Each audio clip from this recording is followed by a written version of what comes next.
Good evening, and welcome back to Bedtime Historian.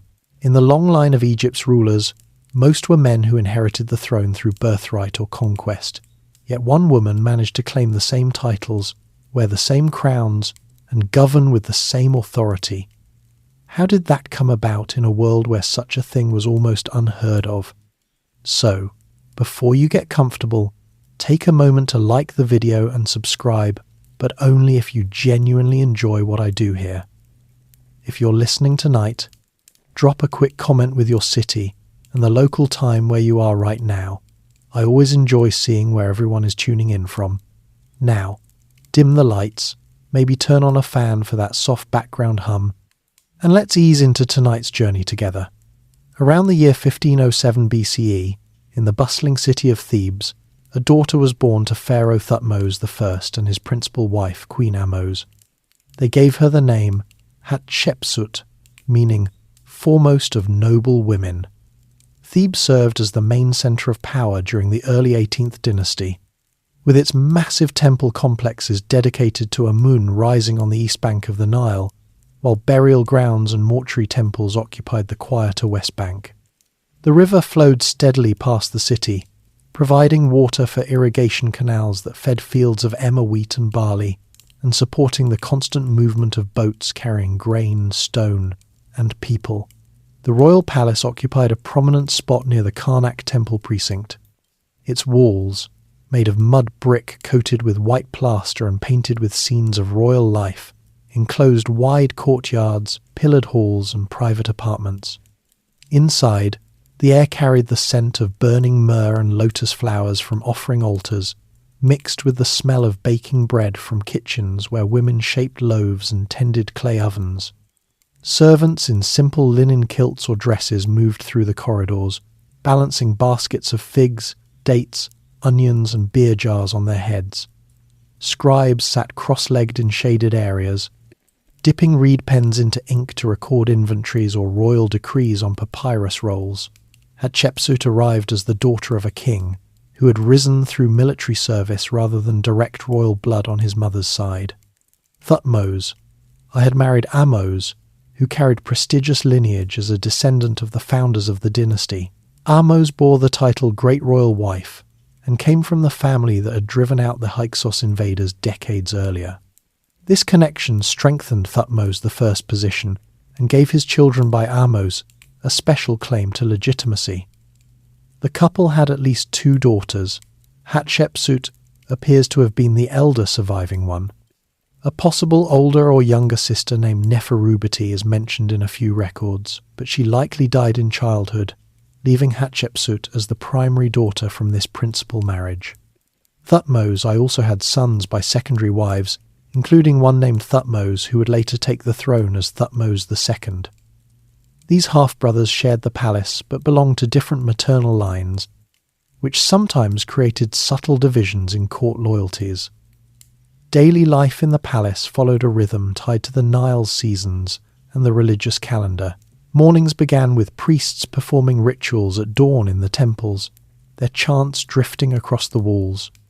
The royal family rose to wash with water scented with oils, then dressed in fine linen garments, pleated kilts for men, close-fitting dresses for women, often adorned with broad collars of faience beads or gold.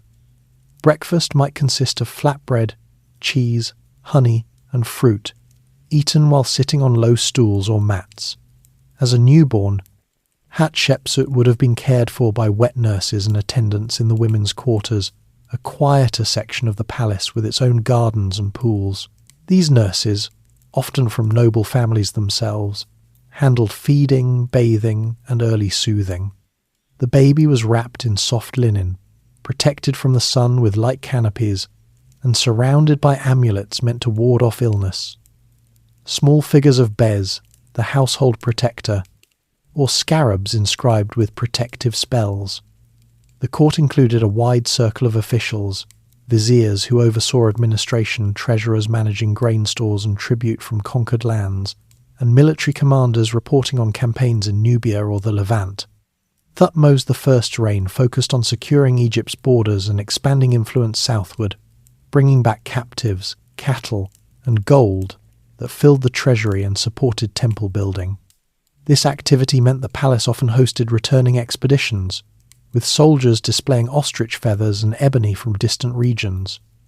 Queen Ahmose played a visible role in religious ceremonies, appearing alongside her husband to offer to Amun or Hathor.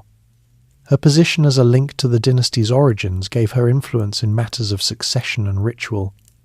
The royal children grew up observing these events, learning early that power rested not only on military strength, but on maintaining favour with the gods through proper offerings and temple support. Hatshepsut's infancy passed amid this ordered world of duty and display. Servants changed her linens, musicians played harps and sistra during family gatherings, and priests recited protective formulas over her cradle. The palace gardens provided shade from date palms and sycamore figs, where birds fluttered among papyrus plants in artificial pools. Beyond the walls, Thebes hummed with activity marketplaces near the riverfront sold pottery, vegetables, and fish, while craftsmen in workshops shaped stone vessels or wove linen on looms. As she grew into toddlerhood, Hatshepsut would have begun to notice the differences in status around her. Playmates from noble families joined her in the courtyards, supervised by tutors who taught basic manners and stories of the gods. The weight of her father's position became clearer with each public appearance, where crowds gathered to see the king in his regalia, carried on a litter or standing in a chariot. The Nile's annual inundation arrived each summer, turning fields into lakes and bringing rich silt that guaranteed harvests. During this time, palace routines adjusted more offerings to Hapi, the inundation god, and celebrations when the river peaked. Hatshepsut experienced these cycles from within the safety of the royal household. Surrounded by people whose lives revolved around keeping the kingdom stable and the king secure, her mother Ahmose maintained a household staff that included personal attendants, hairdressers who arranged elaborate wigs, and maids who applied kohl to eyes for protection from the sun and flies. The queen's apartments held chests of jewellery, gold bracelets, lapis lazuli beads, and rings set with carnelian items that symbolized status and divine favour. Thutmos I's other children by lesser wives lived in separate quarters but appeared at family events. The half-brothers trained in military skills from an early age, practicing with wooden bows or driving model chariots. This separation of maternal lines was practical, allowing the king to form alliances through multiple marriages while preserving the principal wife's elevated role. In these early years, Hatshepsut's world consisted of familiar faces, routine rituals, and the steady presence of the Nile. The palace functioned as a self-contained community, with its own granaries, bakeries, and breweries producing the daily necessities. Scribes kept detailed records of everything from grain distributions to temple endowments, ensuring the smooth operation of both royal and divine affairs. As the daughter of the reigning pharaoh and his chief wife, Hatshepsut held a privileged place from the start. Her name reflected hopes for nobility and prominence, qualities the family expected her to embody as she grew. Thebes, with its temples echoing hymns and its river carrying news from upstream and downstream, formed the backdrop for her first steps into a life shaped by tradition, duty, and the quiet machinery of power. Princess in the Court Thebes remained the fixed centre of Hatshepsut's early world as she moved from infancy into childhood. The palace compound expanded in her awareness from the women's quarters to wider spaces, open courtyards where sunlight fell on painted floors, colonnaded walkways lined with columns shaped like bundled papyrus stalks, and garden areas planted with sycamore figs, date palms, and beds of lettuce and onions tended by gardeners who watered them from clay pots. By the time she could walk steadily, attendants guided her small steps along shaded paths. Nurses carried her when the sun grew strong, holding linen parasols above her head to shield her skin. She wore simple linen shifts tied at the shoulder, often white or pale yellow, with a small broad collar of blue faience beads resting against her chest. Her hair, still short and curly in childhood, was sometimes covered with a protective cloth or left free to catch the breeze from the river. Daily routines settled into patterns that repeated with the seasons. Mornings started with washing in basins of Nile water scented with lotus oil. Breakfast arrived on low tables, fresh bread baked that morning, soft cheese made from goat milk, honey drizzled over dates, and sometimes slices of watermelon or figs when they were in season. The family ate together when the king's schedule allowed, seated on cushioned stools or mats, while servants stood nearby with fans made of ostrich feathers to keep flies away. Hatshepsut's mother, Queen Ahmose, appeared regularly in her daughter's life. Ahmose managed her own household staff and participated in temple duties at Karnak, where she offered incense and flowers to Amun during certain festivals. When not occupied with ceremonies, she spent time in the palace gardens or private rooms, directing maids in the preparation of linen garments or the arrangement of jewellery boxes filled with gold anklets, earrings, and rings. Hatshepsut observed these activities from nearby, learning early that a queen's role included both public ritual and private management of the household. Her father, Thutmos I, spent much of his time away on military campaigns or inspecting building projects. When he returned to Thebes, the palace filled with activity officials presenting reports, soldiers displaying captured standards, and scribes recording tribute lists. Hatshepsut saw him in formal settings, wearing the blue war crown or the double crown of Upper and Lower Egypt, his kilt pleated and belted with a lion's tail. At other times he appeared less formally, sitting with advisors in pillared halls while they discussed grain supplies from the delta or the progress of quarry work at Gebel el-Silsila. The princess shared the palace with half-siblings from her father's secondary wives. Thutmos II, older than Hatshepsut, trained in the military wing of the palace, practicing archery with lightweight bows and learning chariot handling in open fields near the river. Other brothers and sisters moved through the same courtyards but kept to their own maternal households for meals and lessons. Interactions between the different lines remained polite but distant, shaped by the understanding that the principal wife's children held priority in matters of succession. Common people entered the palace only on specific occasions, craftsmen delivering commissioned items, farmers bringing choice produce as gifts, or petitioners waiting in outer courtyards for an audience.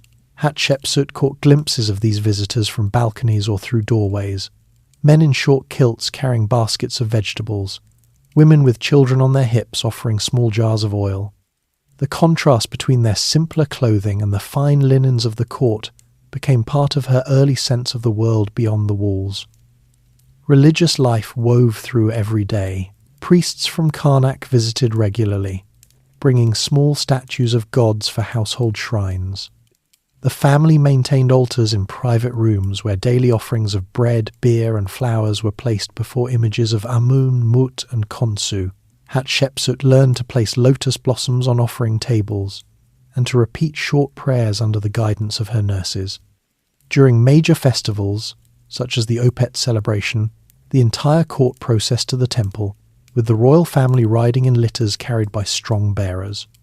She experienced the crowds lining the route, the sound of sistra and trumpets, and the smell of roasting meat from public feasts. Food in the palace reflected both abundance and regional variety. Nile fish perch, tilapia, catfish arrived fresh each morning, grilled over charcoal or stewed with onions and garlic. Ducks and geese from the marshes provided meat, while cattle slaughtered for special occasions supplied beef. Vegetables included cucumbers, leeks, lentils and radishes, often seasoned with coriander, cumin or salt. Beer, thick and nutritious, was the standard drink for adults and older children, while younger ones drank milk or watered wine. Clothing changed with age and occasion. As Hatshepsut grew, her dresses lengthened and gained pleats along the sides. Servants oiled her skin daily to keep it soft in the dry climate, and applied kohl around her eyes to reduce glare. Wigs were not yet part of her daily wear, but she saw older women and men wearing them elaborate curled or straight styles held in place with beeswax or resin. Play occupied parts of the day. In the gardens she chased wooden balls or pulled small toy boats along miniature canals. Attendants supervised games with other noble children, teaching rules of courtesy while allowing running and laughter within limits. Wooden dolls with movable limbs, carved animals, and spinning tops provided amusement, stored in woven baskets when not in use. The Nile shaped the rhythm of life more than any other force. Each year the inundation arrived, turning low-lying fields into a vast lake and depositing black silt that made the next harvest possible. During the flood season, palace routines shifted more time indoors, increased offerings to Hapi, and stories told about the river god's generosity. When the waters receded, planting began, and the air filled with the scent of turned earth. Hatshepsut watched boats sail past carrying workers to the fields, their sails catching the north wind. Court life included education in manners and basic knowledge, even before formal lessons started. Tutors introduced her to the names of gods, the geography of Egypt's nomes, and simple counting using fingers or pebbles. She learned to recognize symbols carved on temple walls, cartouches with royal names, images of the king smiting enemies, scenes of offering to the gods. These early exposures planted the idea that writing and images carried power beyond everyday speech. Family gatherings occurred during meals or festivals. Thutmos I sometimes told stories of his campaigns crossing deserts to reach Nubian gold mines, negotiating with chiefs in the Levant, or supervising the cutting of obelisks at Aswan. Hatshepsut listened quietly, absorbing details of distant lands and the effort required to maintain Egypt's borders and wealth. The palace staff formed a constant background. Cooks worked in open kitchens, pounding grain with mortars, kneading dough, and tending fires. Launderers washed linens in the river, beating them against stones and spreading them to dry on reeds. Gardeners pruned trees and harvested herbs, while doorkeepers controlled access to inner areas. All moved with practiced efficiency, aware that any disruption could reflect poorly on the household. As Hatshepsut approached the age for more structured learning, her days began to include short sessions with scribes or priests. She practiced holding a reed pen, dipping it in red or black ink, and making basic signs on ostraca pottery shards used for practice. These early attempts at writing introduced her to the discipline required for later studies. The weight of her position emerged gradually. Servants bowed when she passed, officials addressed her with titles, and her name appeared in occasional temple inscriptions alongside her parents. She understood that her future depended on the family's stability and her father's success in war and building. Thebes, with its temples, river and palace, remained the entire known world for these childhood years, a place of order, ritual, and quiet expectation. Education of a princess's Hatshepsut. Past her 7th year, the palace routines shifted to include regular hours set aside for formal instruction. A dedicated suite of rooms on the quieter side of the compound became her classroom space, with low tables, reed mats, and shelves holding baskets of ostraca, fresh papyrus rolls, and pallets of red and black ink. The air there carried the faint smell of gum arabic used to bind the pigments, and the sound of reed pens scratching against pottery shards replaced the earlier laughter of garden games. Her primary tutor was a senior scribe named Senenmut, though at this early stage he served only as one of several teachers assigned by the royal household. He arrived each morning after the first temple rituals, carrying his own writing kit in a wooden box. Lessons began, with copying simple signs, the basic uniliteral hieroglyphs that formed the foundation of the script. Hatshepsut sat cross-legged on a mat, steadying her hand as she traced the owl for M, the reed leaf for I, and the loaf for T. Mistakes were wiped away with a damp cloth, and the tutor demonstrated proper grip and pressure to produce clean, even strokes. Progress moved from individual signs to short groups of words. She practiced royal titles, first Pharaoh, great royal wife, king's daughter, because these appeared constantly in temple inscriptions she saw during family visits to Karnak. The tutor explained how the script could be written from left to right to left, or top to bottom, depending on the space available on a wall or statue base. Hatshepsut found satisfaction in the orderliness of it. the way each sign occupied its precise place without crowding. Religious instruction formed a separate but overlapping part of her training. Priests from the Karnak temple rotated through the palace on a weekly schedule. One, a lector priest named Userhat, taught her the proper sequence of daily offerings. She learned to hold the incense burner with both hands at the correct height, to pour libations of water and wine without spilling, and to recite short formulas invoking Amun as the hidden one who sustained the two lands. These sessions took place in the family shrine room, where small statues of the gods stood on polished stone altars. Hatshepsut practiced until the movements felt natural, understanding that accuracy and ritual maintained the balance between gods and people. Governance lessons came through observation rather than direct teaching at first. Twice each week, she sat quietly in the back of the audience hall while her father or his vizier received reports. She watched the vizier unroll papyrus scrolls listing grain deliveries from the delta, numbers of cattle from Nubian tribute, and tallies of workers assigned to quarry expeditions. The officials spoke of gnomes, irrigation canals, and the need to store surplus against low inundations.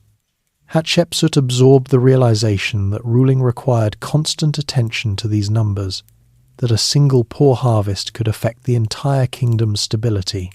Her mother, Queen Ahmose, occasionally joined these observation sessions and later explained details in private. Ahmose described how taxes were collected in kind, grain measured in bushels, linen counted in bolts, copper weighed in deben, and how the treasury officials tracked every item. Hatshepsut began to see her own future role as connected to these systems, not merely as a participant in ceremonies, but as someone expected to understand the machinery that kept Egypt functioning. Stories of royal ancestors occupied evening hours before the lamps were dimmed.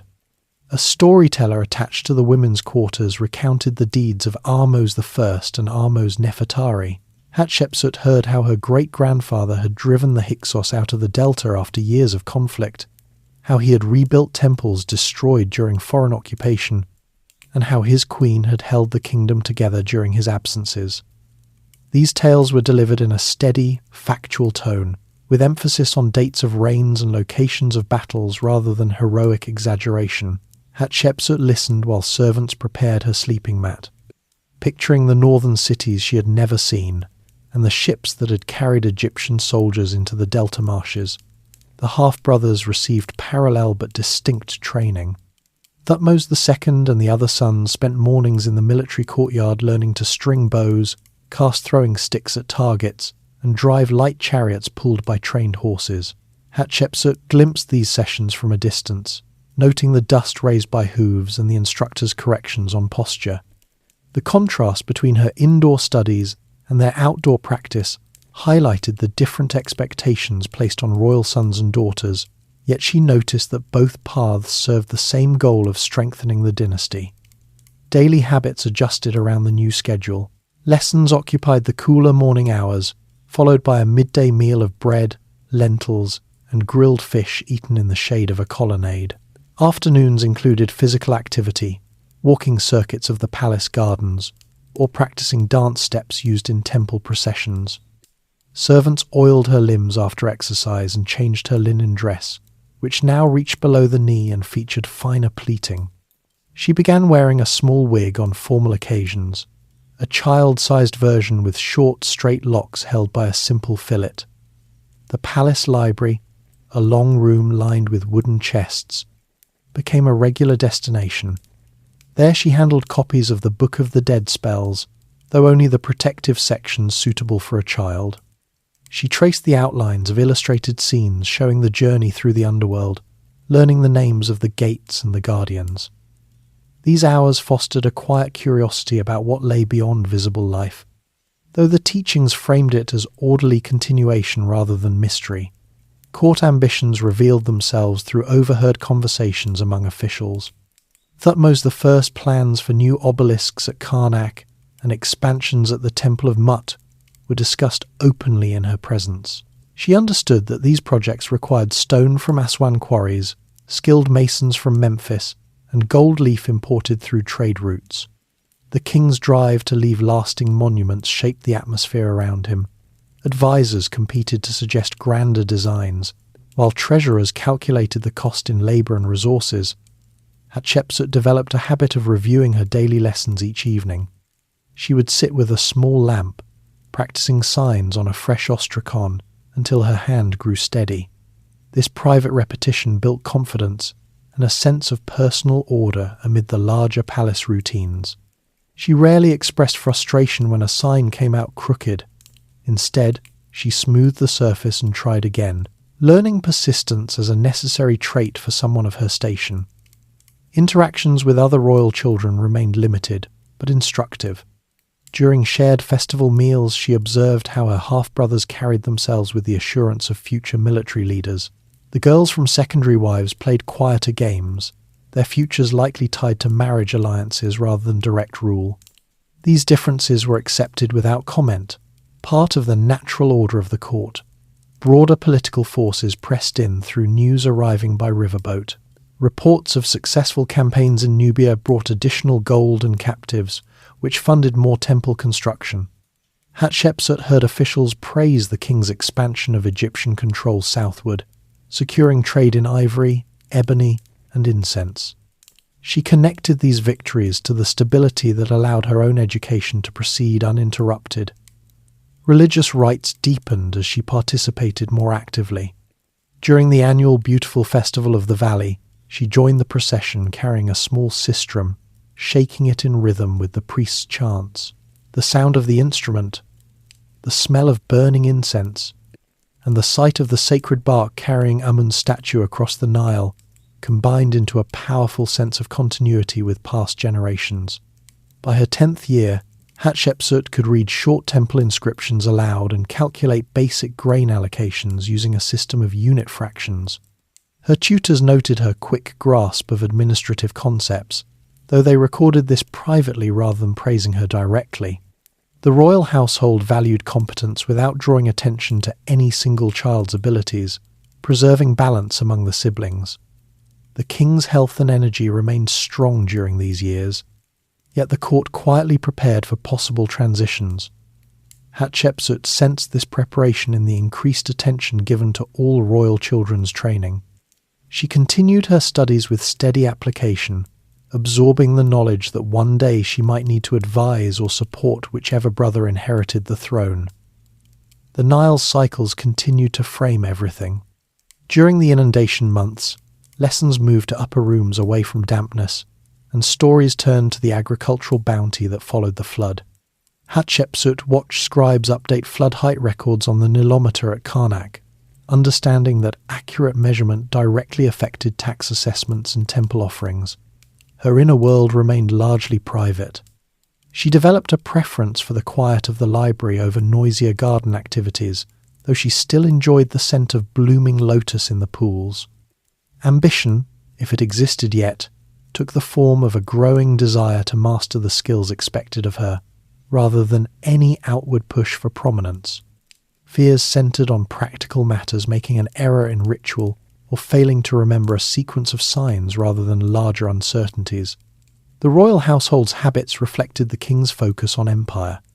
Evenings often included discussions of border fortifications or plans for new canals in the Fayum.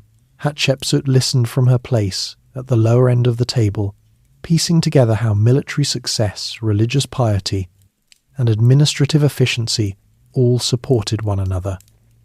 By the close of this educational period, around age 12, Hatshepsut had acquired the foundational tools of literacy, ritual precision, and basic governance. The palace had become not only home, but a living classroom where every official, priest, and servant contributed to shaping the next generation of rulers. Thebes, its temples growing taller under her father's projects, continued to serve as the unchanging backdrop for her development. Under Father Thutmos, Hatshepsut reached her teenage years while her father's reign moved into its most active phase of expansion. The palace in Thebes received regular reports from the frontiers, delivered by fast riverboats that tied up at the stone quays near Karnak. Messengers in dust-covered kilts unrolled papyrus dispatches in the audience hall, listing the results of Thutmos I's latest campaign. In 1 year, the king led forces deep into Nubia, pushing beyond the Fourth Cataract where previous pharaohs had stopped. His army captured villages, seized herds of long-horned cattle, and brought back sacks of gold dust weighed out in the royal treasury.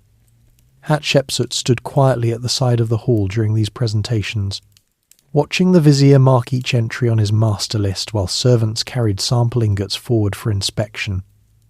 The expansion brought immediate changes to daily life inside the palace walls. New captives from the south arrived to work in the gardens and workshops, their different accents mixing with the familiar Egyptian speech of the household staff. Some of these men and women were assigned to the women's quarters, where they taught the princess the proper way to prepare Nubian-style millet porridge or to weave tougher fibres into ropes for ship rigging. Hatshepsut noted how their presence added new efficiency to tasks that had previously taken longer. The kitchens began serving larger quantities of meat because the tribute cattle supplied fresh beef several times each week instead of only on festival days. Thutmos I returned from Nubia in a procession that filled the streets of Thebes. Soldiers marched in ranks carrying ostrich feather fans and captured standards, while captured chiefs walked behind them in simple loincloths, their arms bound lightly for show. The king rode in his chariot, wearing the blue war crown and holding a bow across his lap. Hatshepsut watched from a palace balcony as the line passed beneath her, the sound of trumpets and drums echoing off the white-plastered walls. That evening, the family ate together in the main hall, and for the first time she heard her father describe the campaign in his own words, not as a story for children but as a factual account of logistics, river navigation, and the decision to leave a garrison at a new fortress. The following year, the king turned his attention northward toward the Levant. Reports arrived of successful crossings of the Sinai Desert and victories over city-states that had resisted Egyptian influence. Tribute ships docked at the northern harbours and then sailed upstream to Thebes loaded with cedar logs from Byblos, jars of olive oil, and bronze weapons. Carpenters in the palace workshops immediately began using the cedar to build stronger doors and furniture for the royal apartments. Hatshepsut visited these workshops with her mother, running her hand over the smooth new wood and learning how the resin scent differed from local acacia. The influx of materials allowed the king to accelerate his building program at Karnak, where new pylons and columned halls rose under teams of masons brought from Memphis. Court officials responded to each success by adjusting their own routines. The treasurer increased the number of scribes assigned to record incoming goods, and the granaries expanded their storage capacity to hold extra grain sent as tax from newly secured provinces. Hatshepsut noticed that meals now included more imported items, small bowls of raisins and almonds from the Levant, or jars of thick honey labelled with the names of conquered towns. Servants replaced worn linen hangings in the private rooms with finer cloth dyed in deeper shades of blue and red, colours that came from trade routes opened by the northern campaigns. The political atmosphere inside the palace grew more focused on maintaining the new territories. Advisors gathered each morning to review border reports, discussing the placement of Egyptian officials in Nubian forts and the need to keep local princes loyal through regular gifts of gold and linen. Hatshepsut listened while pretending to study her own papyrus roll nearby. She began to understand that the king's power rested not only on military force but on the steady flow of resources that kept the temples supplied and the people fed. A single delay in tribute could weaken the entire system. Her mother, Queen Ahmose, took on additional duties during these years. She presided over ceremonies thanking Amun for the victories, offering large bouquets of flowers and reciting lists of conquered places in a clear, steady voice. Hatshepsut stood beside her during these rites, holding a small sistrum and shaking it at the correct moments. Afterward they walked back to the palace together along the processional way, and Ahmose explained how the offerings ensured continued divine support for the army. The queen's role made clear that royal women carried real responsibility in the religious side of governance, even if they did not lead troops. Hatshepsut's half-brother, Thutmos II, accompanied their father on the later campaigns, gaining experience in chariot command and supply management. When the brothers returned, they brought personal accounts of river crossings and desert marches that differed from the official reports. Hatshepsut heard these stories during family suppers and noticed the practical details. Her brother mentioned how soldiers repaired chariot wheels with spare spokes carried on pack donkeys, or how water skins were refilled at specific oases. These conversations showed her the difference between the grand public version of events and the day-to-day realities faced by those who carried them out. The weight of royal duty settled more heavily on her during this period. She began to keep a small personal record on Ostraka of the tribute items she saw arriving, practicing her writing by noting quantities and origins. The exercise helped her organize her thoughts, and she found satisfaction in seeing patterns emerge: gold from Nubia, funding stone from Aswan, cedar from the north strengthening temple doors. Her tutors approved of this habit, but reminded her that such records belonged to the official scribes. She continued anyway in private moments. Daily life adjusted to the new prosperity. Gardeners planted additional beds of exotic flowers brought back from the campaigns, creating shaded walks where the scent of frankincense lingered in the evenings. Musicians added new instruments to their ensemble's lyres with cedar sound boxes and played longer sets during meals.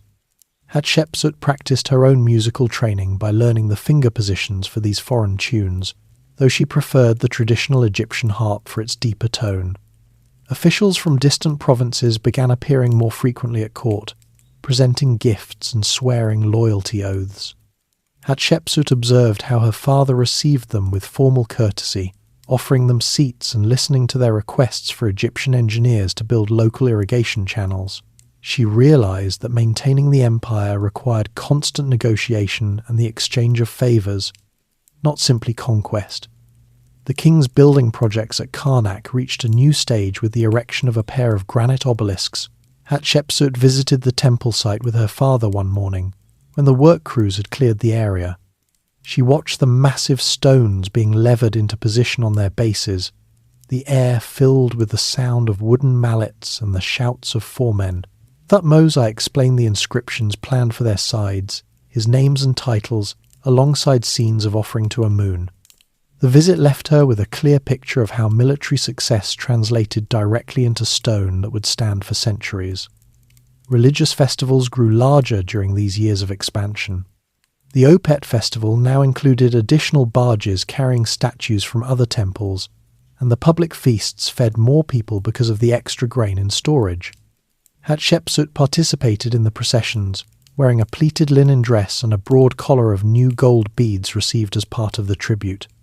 She felt the eyes of the crowd on the royal family and understood that her presence helped reassure the people that the gods approved of the king's actions.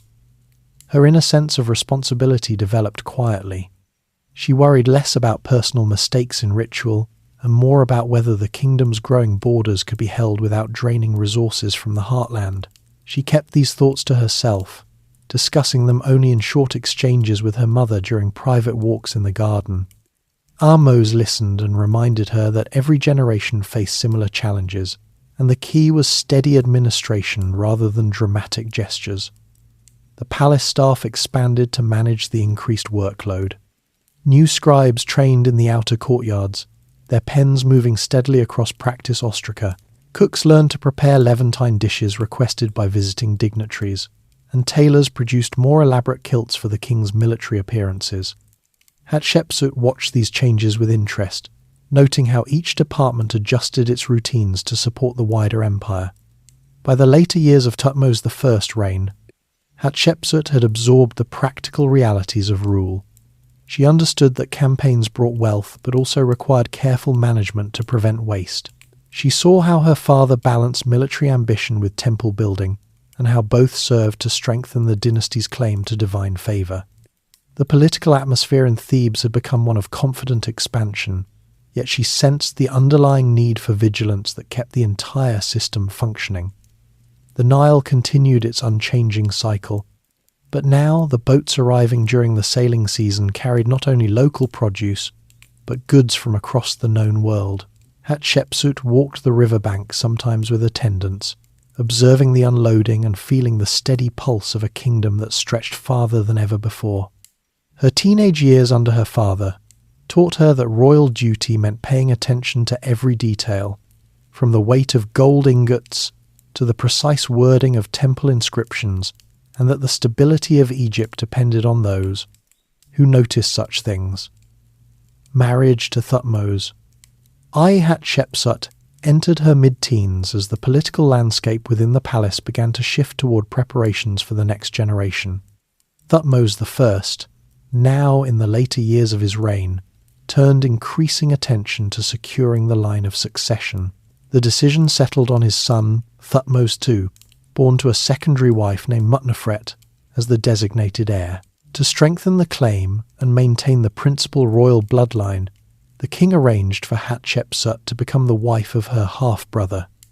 This union followed established custom among Egyptian royals, where siblings or half-siblings married to concentrate divine authority within the family. The marriage took place in a series of private ceremonies inside the palace, away from the larger public festivals.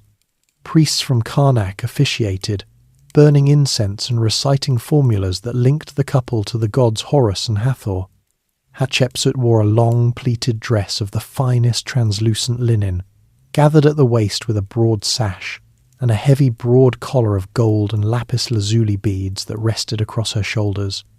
Her hair was arranged in a formal wig of tight curls, held by a thin gold diadem. Thutmos II appeared in a short kilt with a bull's tail attached at the back, his chest bare except for a pectoral ornament showing the king as a sphinx. The couple exchanged simple vows of mutual support before the family altar, then received blessings from their father and mother. After the rite, Hatshepsut moved into new apartments within the palace compound, closer to the main audience halls. These rooms included a private reception area, sleeping chamber with a raised bed platform covered in linen sheets, and a small garden courtyard planted with pomegranate trees and climbing vines. Servants assigned to her household increased in number, maids for dressing and jewellery, a personal scribe to handle correspondence, and a steward to manage supplies of oil, grain, and cloth delivered from the royal stores. Her daily routine adjusted to include more time in these quarters, though she continued to attend family meals and temple visits with her parents. As great royal wife, Hatshepsut assumed responsibilities that extended beyond personal life. She joined Thutmos II in certain official appearances, standing beside him during audiences where officials presented reports or foreign envoys offered gifts. She learned to sit on a slightly lower throne than the kings, holding a fly whisk or small sistrum, and to nod acknowledgement when petitioners addressed the couple together. These sessions taught her the practical side of court protocol, how long to let an official speak, when to signal for a scribe to record a decision, and how to maintain a calm expression regardless of the news being delivered. The couple's relationship developed within the framework of duty rather than personal choice. Thutmos II spent much of his time training with military instructors or reviewing border dispatches with his father's advisors. Hatshepsut saw him at breakfast and evening meals, where they discussed the day's events in measured terms. He described progress on chariot repairs or the arrival of new horses from the Levant, while she shared observations from temple ceremonies or updates on grain inventories. Conversation stayed practical, focused on the smooth operation of the palace and kingdom. Hatshepsut's mother, Queen Ahmose, remained a steady presence during this transition. Ahmose guided her daughter in managing the expanded household staff, explaining how to check the daily delivery lists for quality and quantity, and how to allocate resources fairly among the servants. The two women walked together in the garden most afternoons, reviewing the proper way to receive noble visitors or to prepare offerings for private household shrines. Ahmose emphasized consistency in these tasks, pointing out that small oversights could grow into larger problems if left unchecked. The palace adjusted to the new arrangement without major disruption. Thutmos II's mother, Mutnefret, continued to live in her own set of apartments and appeared at family gatherings, though her role remained secondary to Ahmose's. Other royal wives and children kept to their established routines, with occasional joint appearances at festivals reinforcing the united front of the dynasty. Hatshepsut noticed subtle changes in how officials addressed her titles now included Great Royal Wife alongside King's Daughter, signalling her elevated position. Daily life in the new apartments followed a steady rhythm. Mornings began with washing and dressing, servants bringing warm water scented with myrrh and fresh linen garments. Breakfast arrived on trays: bread, figs, honey, and sometimes eggs from the palace poultry yards. After the meal, Hatshepsut met with her steward to review household accounts, or with her scribe to dictate letters confirming receipt of tribute items. Afternoons often included visits to the women's quarters where younger royal relatives lived, or short walks to observe work in the palace workshops. Clothing reflected her new status. Dresses became more elaborate, with additional pleating and borders embroidered in gold thread. She wore heavier jewellery on formal occasions, wide cuffs of gold, anklets that chimed softly when she walked, and earrings of turquoise and carnelian. Servants applied makeup with care, outlining her eyes in kohl and reddening her lips with ochre. These preparations took longer than in her childhood, but became part of the routine that marked her as queen rather than princess. Food in the household remained similar to the main palace fare, but included small personal touches. Hatshepsut requested favourite dishes from her earlier years: stewed duck with leeks, or barley porridge sweetened with dates, and the cooks prepared them regularly. Beer and wine appeared at meals, poured into cups of blue faience or polished stone. During private evenings, she sometimes shared a jar of date wine with Thutmos II while discussing plans for upcoming festivals. Religious duties increased with her marriage. She participated more actively in offerings at Karnak, standing beside Thutmos II to present bouquets or pour libations. Priests taught her additional hymns, specific to her role as consort, emphasizing her connection to Hathor as the goddess who supported the king. These rites reinforced the idea that the royal couple together maintained Ma'at, the cosmic order, through correct action. The couple's first child arrived after several years of marriage. A daughter was born and named Neferua, meaning beauty of Re. The birth took place in the palace with midwives and physicians in attendance, followed by a period of quiet recovery for Hatshepsut. Servants brought the infant to her wrapped in fine linen, and she held the baby in the shaded courtyard while nurses prepared a small cradle of woven reeds padded with soft cloth. Neferua became the centre of the household routine: daily baths in milk and oil, feedings by wet nurses selected from noble families, and protective amulets placed around the cradle. Hatshepsut devoted time each day to her daughter, supervising the nurses and watching the baby's early development. She noticed how the child's eyes followed moving objects and how small hands grasped fingers offered to her. The presence of Neferua added a new layer to palace life, with more visitors bringing small gifts, tiny gold bracelets, carved ivory rattles, or strings of faience beads meant for later wear. Thutmos II's position strengthened as crown prince. He began to appear more often in his father's place at minor ceremonies or when Thutmos I travelled to inspect building sites. Hatshepsut accompanied him on some of these outings, riding in a separate litter or chariot, observing how local officials greeted the heir and presented reports on crop yields or canal maintenance. These trips gave her direct experience of Egypt beyond Thebes. The flat fields of the delta, the rocky paths near Aswan quarries, and the bustling harbours where ships unloaded cedar and copper. Court dynamics shifted gradually. Advisors who had served Thutmos, I began directing more of their reports to the young couple, testing their judgment on minor matters. Hatshepsut learned to ask clarifying questions about numbers or timelines, and to suggest small adjustments when she saw inefficiencies. Thutmos II handled military-related issues, while she focused on administrative and religious details, creating a division of attention that supported the overall stability. The palace gardens expanded during these years, with new plantings of myrrh bushes brought from southern trade routes. Hatshepsut walked there with Neferua carried by a nurse, pointing out the different leaves and explaining their uses in incense or medicine. The quiet paths provided a break from the constant activity of the main halls. As Thutmos I's health began to show signs of age, slower movements, more time spent resting, the court prepared for transition. Hatshepsut sensed the change in the increased frequency of family councils and the careful wording of official announcements. She continued her duties with steady attention, balancing care for her daughter, management of her household, and support for her husband as he stepped closer to the throne. The Nile's annual flood arrived each year with the same reliability, bringing silt and renewal. During the inundation season, palace routines slowed slightly, allowing more time for family and reflection. Hatshepsut used these quieter months to review household records and plan for the coming year's festivals. The marriage had placed her firmly in the centre of power, where every decision carried weight for the dynasty and the kingdom. Life as great royal wife. With the marriage now part of the established order, and Neferua growing from infant to toddler, Hatshepsut's role as great royal wife expanded into steady management of both household and broader estates that supported the royal line. Mornings in her apartments began with a review of estate reports delivered by her steward on papyrus rolls. She examined tallies of grain harvested from fields granted to her near the Fayoum, quantities of flax spun into linen in workshops at the palace edge, and numbers of cattle moved between grazing lands to maintain healthy herds.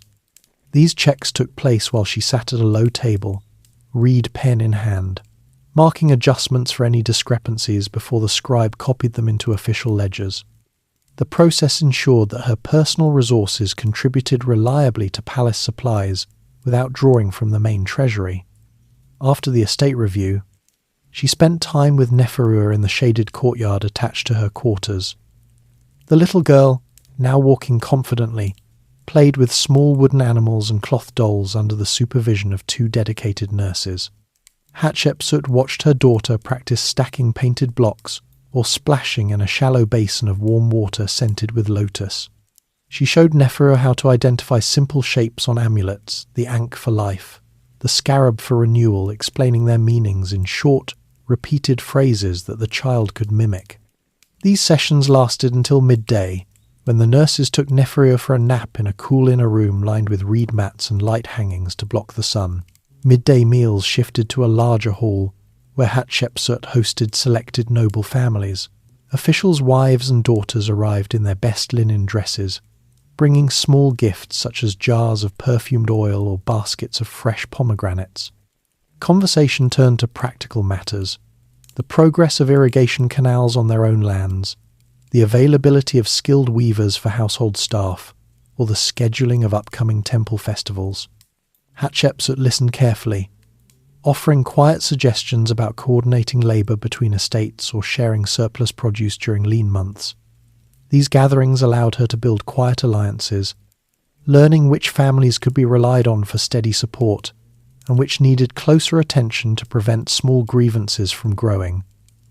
Afternoons often included oversight of temple-related duties tied to her position. She visited smaller shrines within the Karnak complex, checking that offerings of bread and beer arrived on time and that priests maintained the correct sequence of daily rites. On these walks she carried Neferua part of the way, letting the child touch the carved reliefs on column bases while servants held parasols overhead.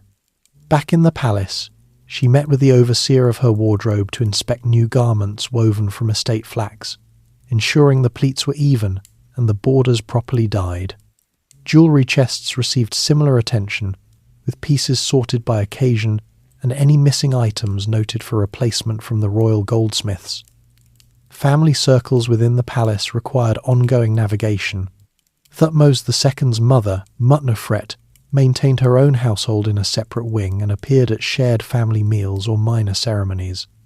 Hatshepsut made a point of including her in decisions about Neferua's care, such as selecting additional nurses or planning the child's first formal presentation at a festival.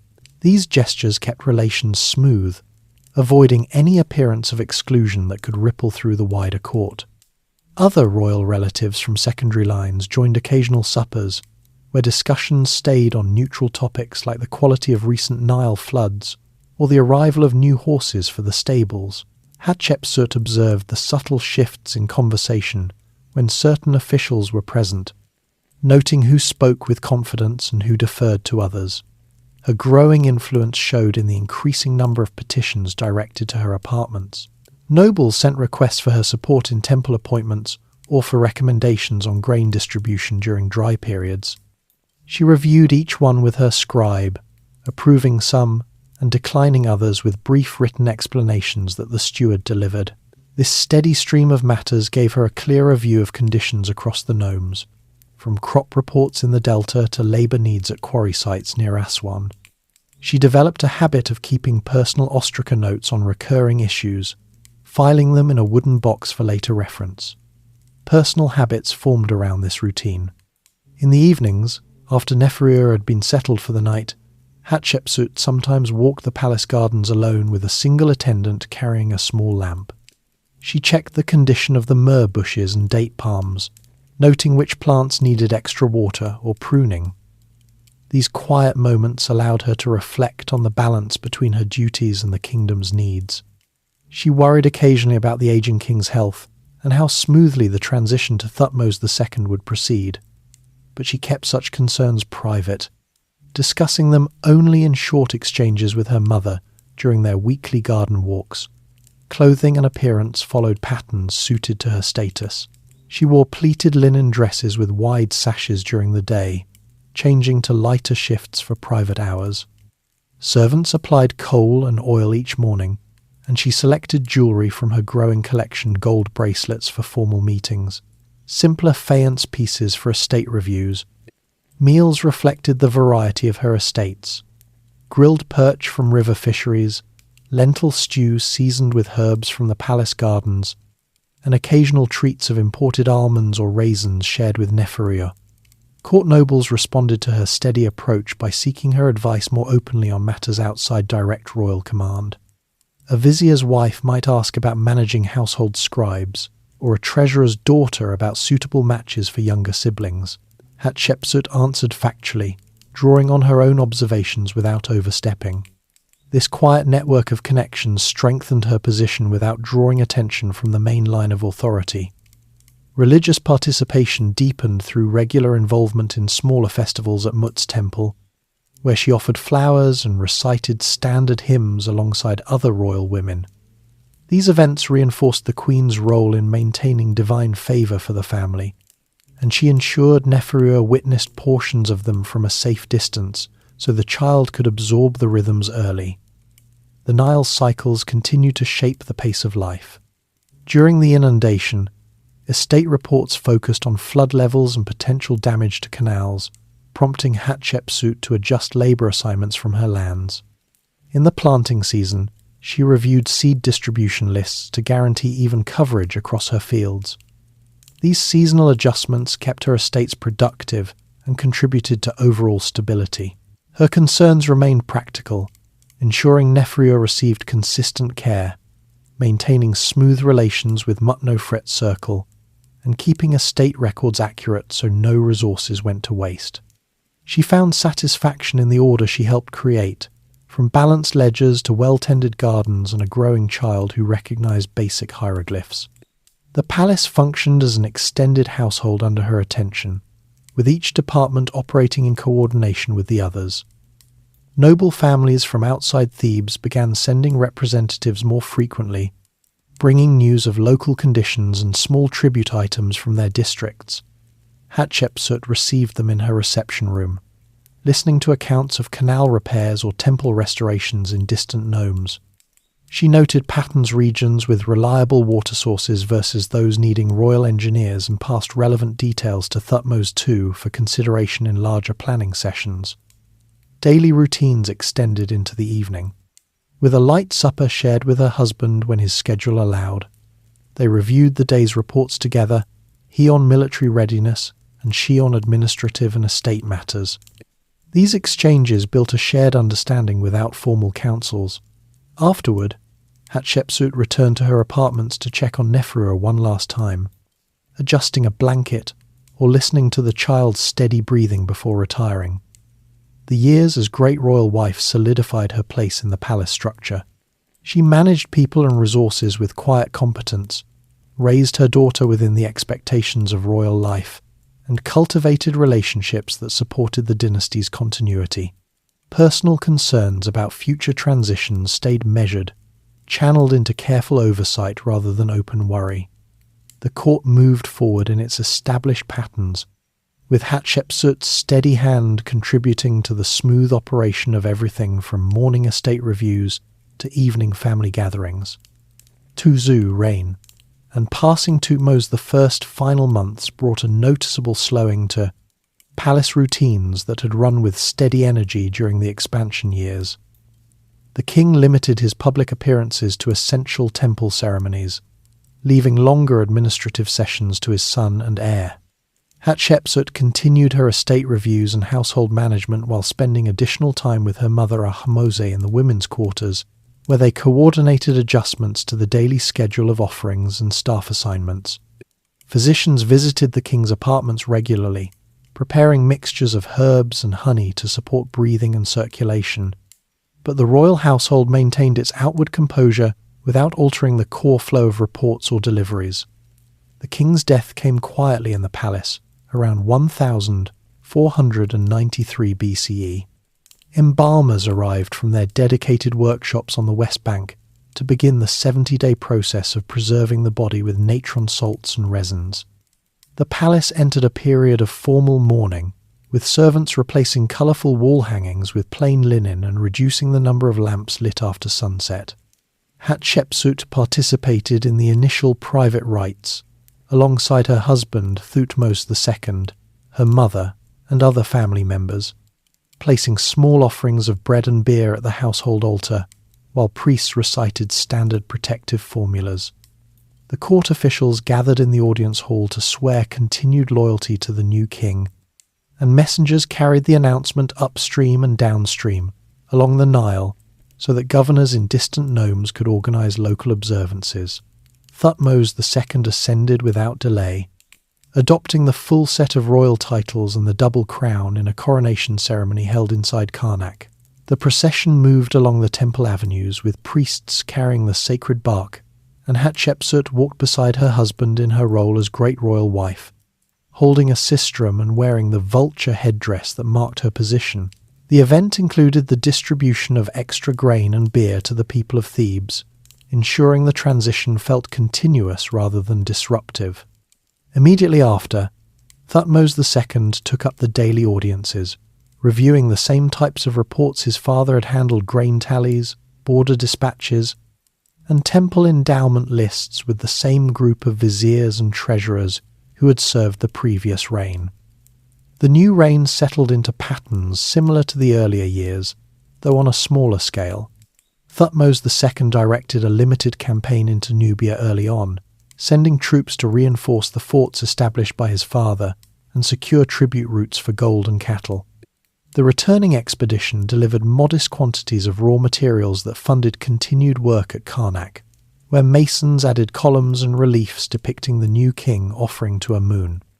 Hatshepsut oversaw the allocation of some of these resources to her own estates, directing extra labourers to repair irrigation ditches and plant additional flax fields that would supply linen for temple staff. Her daily estate meetings now included updates on how the Nubian tribute supported these local improvements, keeping the household's productivity aligned with the kingdom's needs. Daily life in the royal apartments adjusted only slightly. Thutmos II spent mornings in the audience hall and afternoons inspecting military training grounds or quarry sites near the river. Hatshepsut maintained her routine of morning ledger reviews, midday noble gatherings, and afternoon temple checks, adding occasional joint appearances with her husband at smaller festivals. Neferu, now a young child, joined some of these processions in a small litter, learning the rhythm of chants and the placement of offerings. The palace kitchens continued supplying the same staples: fish from the Nile, vegetables from palace plots, and beer brewed in the household yards with occasional additions of southern spices from the tribute shipments. A secondary wife named Iset gave birth to a son during this period, named Thutmos after his father. The child entered the royal household under the care of his own set of nurses in separate quarters, and Hatshepsut made arrangements for his inclusion in family religious observances without altering the priority given to Neferu.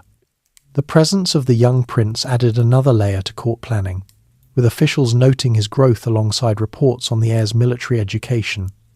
Thutmos II divided his attention between the two children, ensuring both received proper instruction while focusing the bulk of his public role on governance and temple support. Health concerns for Thutmos II emerged gradually over the following years. Physicians noted skin irritation and general fatigue during routine examinations, recommending rest periods and dietary adjustments that included more fresh fruits and reduced red meat. The king continued his duties but shortened outdoor inspections during the hotter months and relied more on written reports from provincial governors. Hatshepsut responded by increasing her own oversight of administrative details, reviewing additional scrolls on canal maintenance and tax collections so that minor delays could be addressed before they affected the treasury. Her steward expanded the household staff slightly to handle the extra correspondence, ensuring that estate produce reached the palace granaries on schedule. The court maintained stability through these adjustments. Nobles from the Delta and Upper Egypt continued sending representatives with local updates, and Hatshepsut received them in her reception room to discuss practical matters such as seed distribution or labour rotations. The vizier coordinated between the king's military priorities and her administrative notes, creating a balanced system where neither side of governance lagged. Religious festivals proceeded as planned, with Hatshepsut and Neferua participating in the Opet procession and the beautiful festival of the valley, carrying small bouquets and shaking sistra in the established sequence. As Thutmos II's condition worsened, physicians spent more time in the royal apartments preparing cooling ointments and monitoring his rest.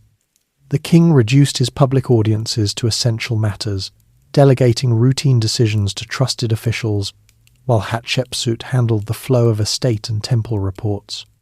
The palace staff adapted by moving meetings to cooler times of day and increasing the use of fans and shaded walkways. Neferua's lessons continued uninterrupted, now including basic hieroglyph practice under the same tutors who had instructed her mother years earlier. The king's death occurred around 1479 BCE after a reign of approximately 14 years. The embalming process began immediately in the dedicated facilities on the West Bank, and the palace again entered mourning with subdued lighting and simplified meals. Hatshepsut directed the household staff to organize the necessary supplies for the funeral linen wrappings, amulets, and jars of oils while coordinating with priests for the sequence of rites. The royal family gathered for private prayers, placing protective figures around the prepared body before it moved to the tomb site in the Valley of the Kings. Officials convened quickly to address the succession. The young prince Thutmos III, still a child of only 2 or 3 years, became the nominal king, requiring a regency arrangement. Hatshepsut's position as great royal wife and mother of the senior royal daughter placed her naturally at the centre of discussions. The vizier and high priests reviewed the administrative structure, confirming that daily operations, grain distribution, temple offerings, and border patrols would continue under established protocols. Messengers carried announcements to the nomes, reassuring local governors that the transition would preserve order. Mourning extended across Thebes for the required period, with public feasts limited and temple hymns shifted to solemn tones. Hatshepsut managed the palace during this time by reviewing supply lists for the upcoming funeral banquet and ensuring that Neferua and the young prince received consistent care from their nurses. The royal workshops prepared additional statues and reliefs for the new king's early monuments, while treasurers adjusted tax projections to account for any temporary slowdown in tribute collection. Uncertainties emerged in the weeks following the death, as officials considered the implications of a child ruler. Some governors sent inquiries about the exact division of authority, and Hatshepsut responded through her scribe with clear instructions on continued tax deliveries and canal repairs. The priesthood at Karnak requested confirmation of offering schedules, which she approved after consulting the vizier. Her inner concerns centered on maintaining the flow of resources to prevent any gap in temple funding or military readiness. Though she kept these thoughts focused on practical steps rather than speculation, the Nile flood arrived on schedule that year, bringing the usual silt and renewal that allowed planting to proceed without interruption. Hatshepsut used the inundation months to reorganize estate labor assignments and review long-term storage plans, ensuring the kingdom's granaries remained full. Court nobles adjusted their routines by directing more reports to her apartments, recognizing her steady oversight as the stabilizing force during the Regency period. The immediate transition brought a quiet shift in palace atmosphere. Servants continued their tasks with the same efficiency, but meetings now included the young king's representatives alongside Hatshepsut's staff. The royal children received combined lessons in basic rituals, with Neferu taking a guiding role in simple demonstrations. Officials monitored border dispatches closely, reporting any minor disturbances in Nubia so that reinforcements could be prepared without delay. Hatshepsut's role expanded naturally into coordinating these elements, balancing her care for the two children with the administrative needs of the kingdom. She checked daily on the young prince's health and development, while directing the steward to allocate resources fairly between the two households. The court settled into a new rhythm of regency governance, where every decision aimed at preserving the continuity that had defined the dynasty since its founding. By the end of the mourning period, the palace had absorbed the change and returned to its core functions. Reports flowed steadily, temples received their offerings, and the river continued its cycle of flood and recession. The uncertainties of succession remained present but contained through careful management, setting the stage for the years ahead under Hatshepsut's increasing influence. Regent for young king with the young Thutmos III, now the nominal ruler at barely 3 years old, Hatshepsut stepped into the formal position of regent through a quiet agreement reached among the vizier, the high priest of Amun, and the senior officials who had served both her father and her husband. The arrangement followed established precedent for child kings, placing day-to-day authority in the hands of the senior royal woman who already managed substantial estates and temple affairs. She began each morning in her expanded reception room, where scribes unrolled the full set of state papyrus rolls that had previously gone first to Thutmos II. She examined grain inventories from the delta, troop movements along the Nubian border, and lists of temple endowments, marking small adjustments with her reed pen before the documents moved to the vizier for execution. The young king's daily needs required their own share of attention. Nurses brought Thutmos III to Hatshepsut's apartments twice each day for short visits, where she watched him take unsteady steps across reed mats or grasp small wooden blocks carved with simple hieroglyphs. She directed the selection of additional attendants from trusted noble families, ensuring the child received consistent feeding with milk and soft porridge, regular oil rubs to protect his skin from the dry air, and protective amulets updated as he grew. Neferu, now 7 or 8, joined these sessions and demonstrated basic gestures from her own early training, helping the nurses teach the toddler simple words and the correct way to hold a small sistrum during private household rites. Court advisors adjusted their routines to report directly to Hatshepsut in structured morning sessions. The vizier presented border dispatches first, describing minor patrols in Nubia that secured gold routes without requiring large expeditions. The treasurer followed with tallies of incoming tribute, noting how cedar shipments from Byblos supported ongoing repairs at Karnak. Hatshepsut asked precise questions about quantities and timelines, drawing on the administrative habits she had developed during her husband's reign. Officials noted her steady approach and began preparing their reports with extra detail, knowing she reviewed every figure before approving distributions to granaries or workshops. Religious oversight formed a central part of her regency duties. She visited Karnak several times each week to confirm that daily offerings proceeded without interruption, checking the placement of bread loaves, beer jars, and fresh flowers on the altars. Priests reported on the condition of temple storerooms and the schedule of festivals, and she approved small increases in staff when flood damage affected local fields. During these visits, she carried Thutmos III in a light litter for part of the route, allowing the child to see the processions and hear the chants so that the rhythms of temple life became familiar early. The high priest of Amun consulted her on endowment adjustments, and she allocated resources from her own estates to maintain the flow of goods when state supplies ran short. Palace life settled into a combined rhythm that balanced the regent's expanded role with the needs of the two royal children. Meals in the main hall now included both Neferu and Thutmos III at a low table, where servants cut food into small portions and supervised the toddlers eating. Hatshepsut reviewed household accounts immediately after breakfast, directing her steward to coordinate deliveries between her estates and the main palace kitchens. Afternoons often involved short inspections of workshops, where carpenters repaired chariots or masons shaped replacement blocks for temple pylons, ensuring that work continued at the same pace as under the previous reign.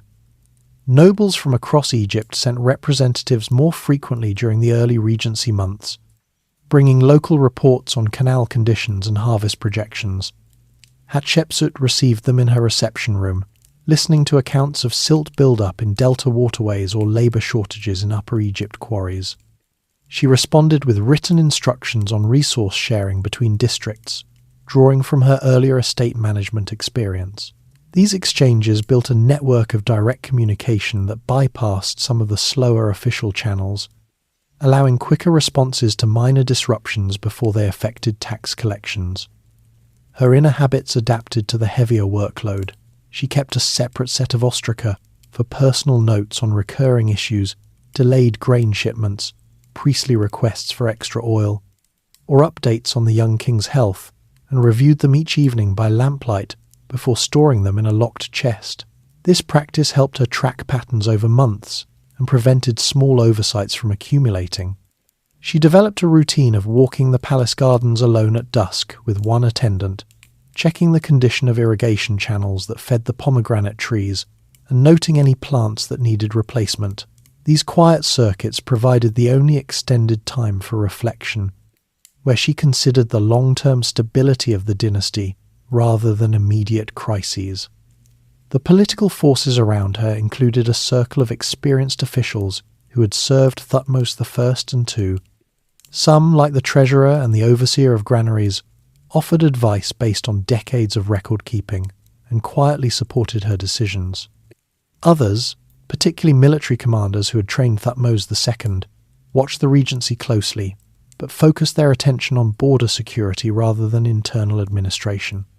Hatshepsut maintained balance by consulting the vizier on all major appointments and ensuring that military reports reached her alongside civilian ones, so no single department dominated the flow of information.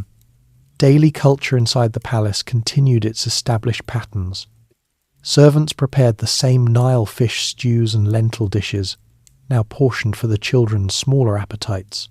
Weavers in the women's quarters produced additional linen for the growing household, and tailors adjusted Thutmos III's small kilts as he outgrew each set.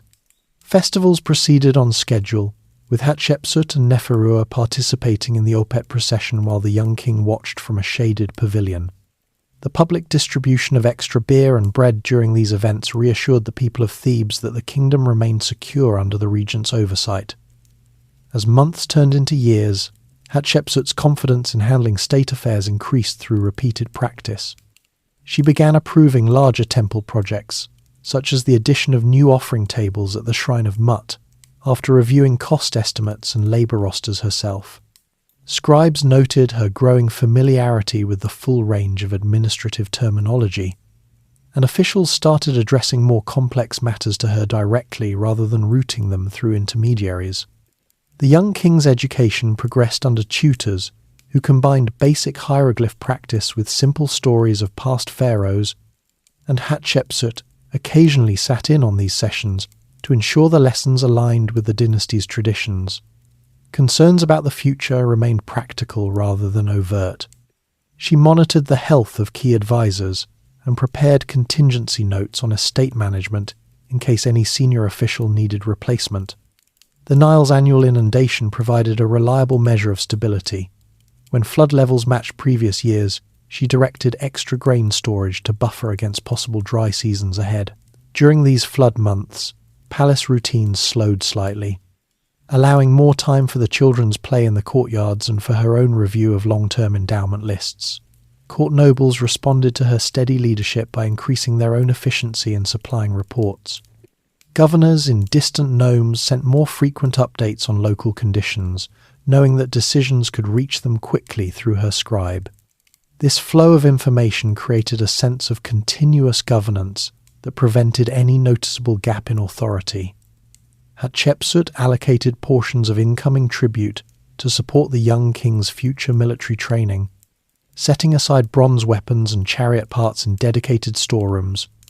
Religious devotion deepened through her regency role. She commissioned small statues of Thutmos III for placement in household shrines and participated in the dedication rites, reciting the standard formulas that linked the child king to Amun. Priests appreciated her attention to ritual details and responded by maintaining precise records of offerings that she reviewed monthly. The palace workshops expanded their output to meet the combined needs of the royal children. Ongoing temple repairs. Carpenters produced additional toy chariots for Thutmos III's play, while continuing work on full-size vessels for river transport. Hatshepsut inspected these projects periodically, noting the quality of cedar joints and the evenness of painted scenes. By the later years of the regency, around the time Thutmos III reached 7 or 8, Hatshepsut had integrated the full machinery of state into her daily oversight. She balanced care for the young king's development with the administrative demands of the kingdom, managed a wide circle of advisors through consistent consultation, and maintained the flow of resources that kept temples supplied and borders secure. The court operated with the same orderly rhythm as before, now centered on her apartments where reports arrived each morning and decisions moved out each afternoon. The Nile continued its cycles, and the dynasty's continuity rested on the practical systems she had strengthened through steady attention. Path to Pharaoh's. The regency continued into its 5th and 6th years. Hatshepsut's handling of state affairs had become the main channel through which all major decisions passed. She reviewed the complete set of daily reports in her reception room each morning, including detailed accounts of grain movements from the delta, copper and timber arrivals at northern ports, and labour assignments at quarry sites along the Nile.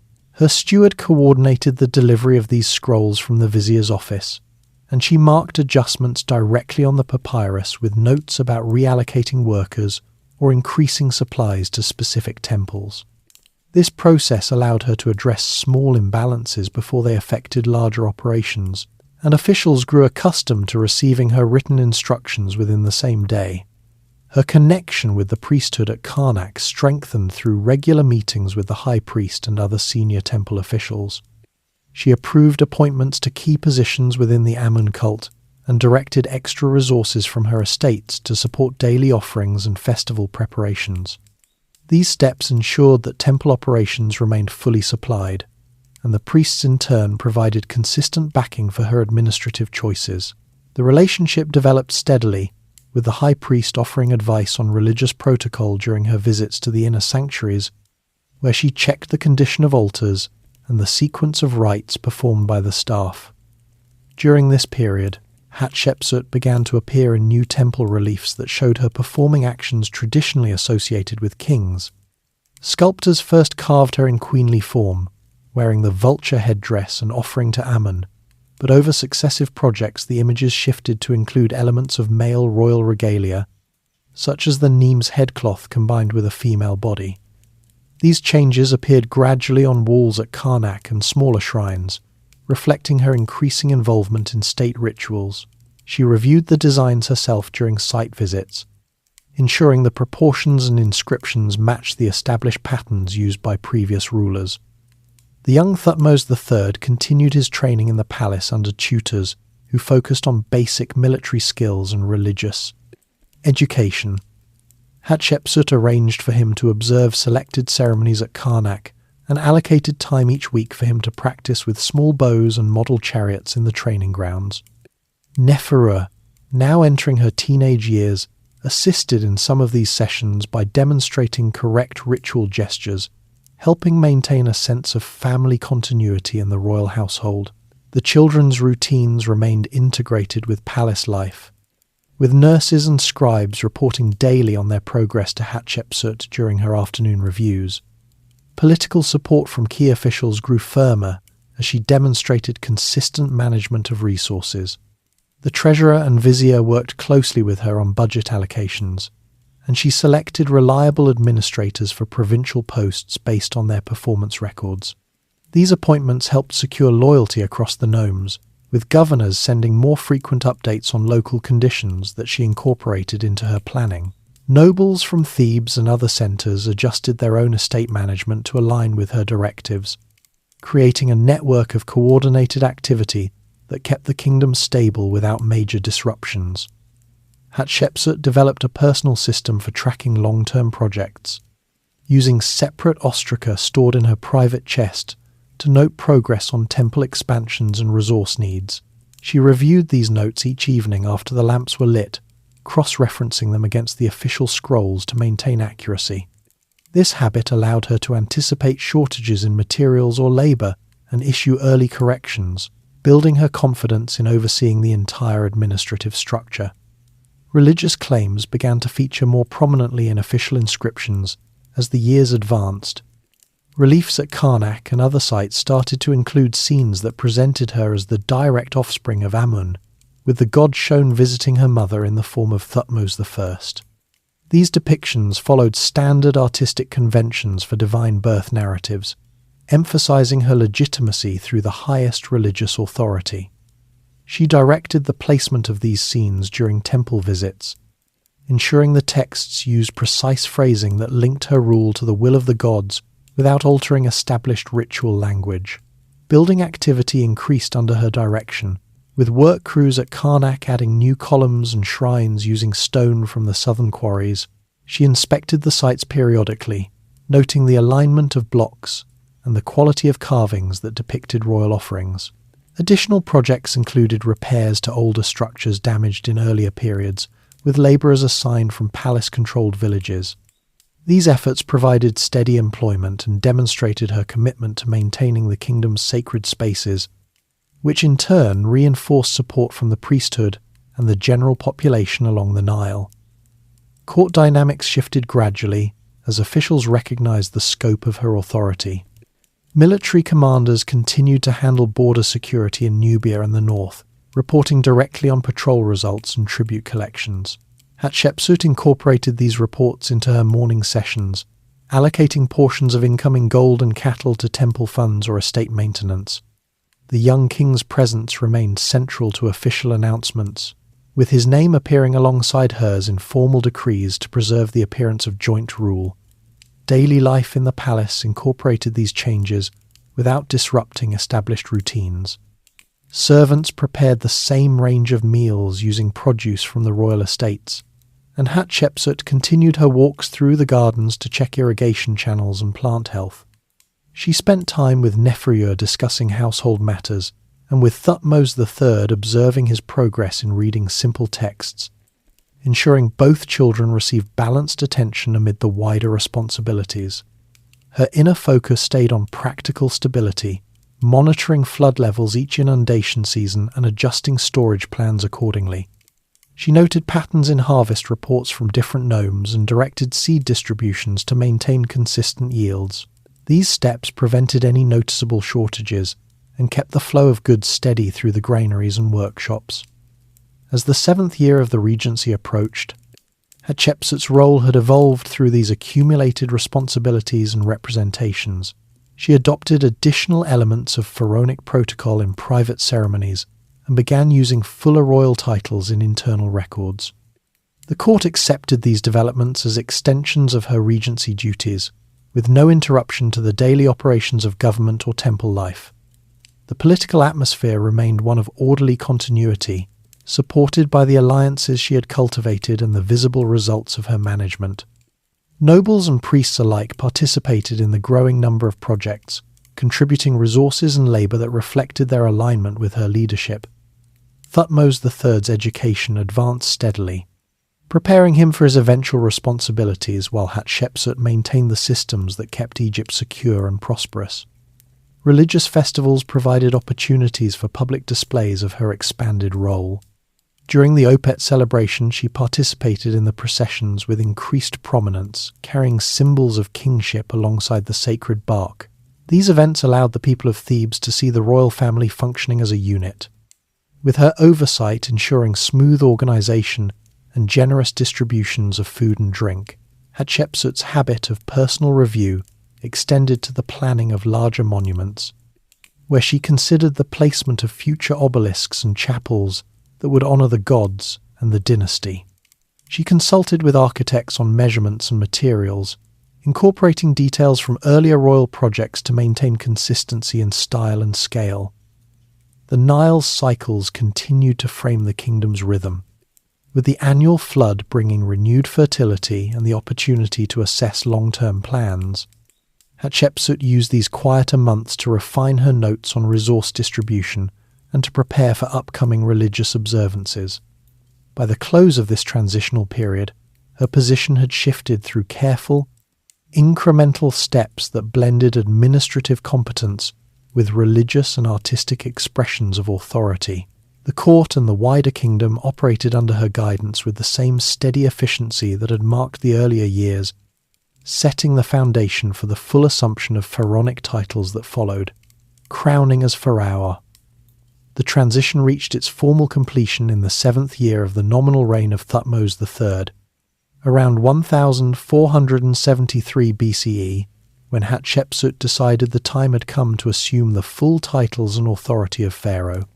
The regency had already placed every aspect of governance under her direct control for years, but the coronation would make that authority official in the eyes of the gods, the priesthood, and the people along the entire length of the Nile.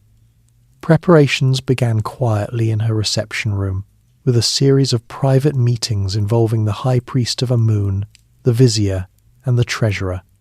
They reviewed the exact sequence of rites used by previous kings, adjusting only where necessary to fit the current situation of a female ruler who had already proven her competence in administration and temple oversight.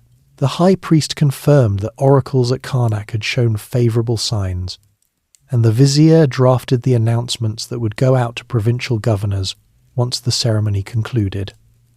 The coronation day itself started before dawn in the palace. Servants brought Hatshepsut to the purification chamber, where priests poured water from 4 sacred vases over her, while reciting formulas that cleansed her of any earthly concerns. She then dressed in a new set of royal garments prepared by the palace tailors, a pleated linen kilt similar to those worn by male kings, a broad collar of gold and turquoise, and the white crown of Upper Egypt first, followed by the red crown of Lower Egypt to form the double crown. Neferur assisted with the final adjustments to the vulture headdress that combined with the crowns, while the young Thutmos III watched from a nearby stool under the care of his nurses. The royal children wore their own formal linen and small collars for the occasion, and Hatshepsut made sure both received a quick explanation of the day's importance, before the group moved toward Karnak in litters carried by palace bearers. The procession along the avenue to the temple included the standard military escort and groups of priests carrying incense burners and sacred standards. Crowds lined the route in Thebes, kept in order by officials who distributed small loaves of bread and jars of beer as the group passed. At Karnak, the high priest led Hatshepsut into the inner sanctuary of Amun, where she offered incense and flowers at the god's statue and received confirmation of her divine selection. The crowning took place in the central hall, with the high priest placing the double crown on her head while reciting the full set of 5 royal names she had chosen. She became Horus Powerful of Kas, the 2 ladies flourishing of years, Horus of Gold, Divine of Appearances, King of Upper and Lower Egypt, Ma'at Kare, and daughter of Hatshepsut. Each name was inscribed on a fresh papyrus scroll that the scribes carried back to the palace for copying onto temple walls and official seals. Following the crowning, Hatshepsut performed the first acts of her new role by running a ritual circuit around the temple markers that symbolized the boundaries of Egypt, then presenting offerings at the altars of the other major gods. Thutmos III stood beside her during these steps, holding a small sistrum as instructed, so that the public records would show the 2 rulers together. The ceremony concluded with a public declaration from the temple pylons, where heralds read the new titles and announced extra distributions of grain and meat to the people of Thebes and surrounding villages. Boats carried the news north to Memphis and south into Nubia, ensuring every nome received word within days. Back at the palace, the immediate changes were practical rather than dramatic. Hatshepsut's apartments received updated furniture with her new cartouches carved into the wooden frames, and her steward adjusted the household accounts to reflect the fuller royal titles on all supply lists. She continued her morning review of state reports exactly as before, but now the scrolls carried her pharaonic seals alongside those of Thutmos III. The young king, still only about 8 years old, returned to his regular lessons after the ceremony, practicing with bows and reading simple texts while his nurses kept his schedule unchanged. Neferure, now in her mid-teens, took on a more visible role in household rituals, helping to organize the daily offerings that Hatshepsut reviewed each afternoon. Court officials responded with steady acceptance of the new arrangement. The vizier and treasurer continued their daily presentations in the audience hall, addressing Hatshepsut with the full royal protocol while keeping Thutmos III's name on all joint decrees. Military commanders reported the same border patrols and tribute deliveries, noting no disruptions along the Nubian forts or northern trade routes.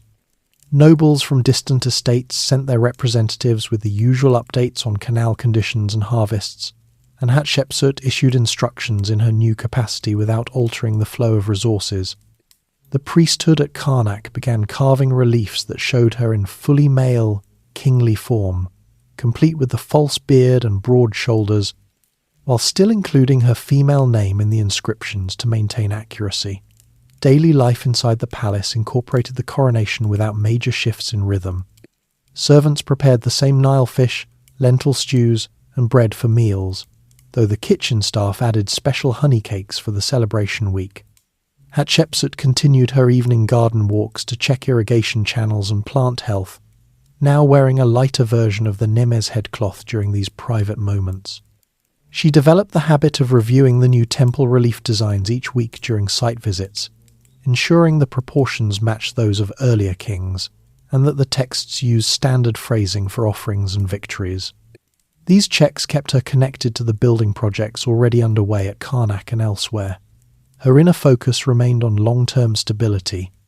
She noted the reactions of key advisors during the first post-coronation meetings and made small adjustments to staff assignments where any hesitation appeared.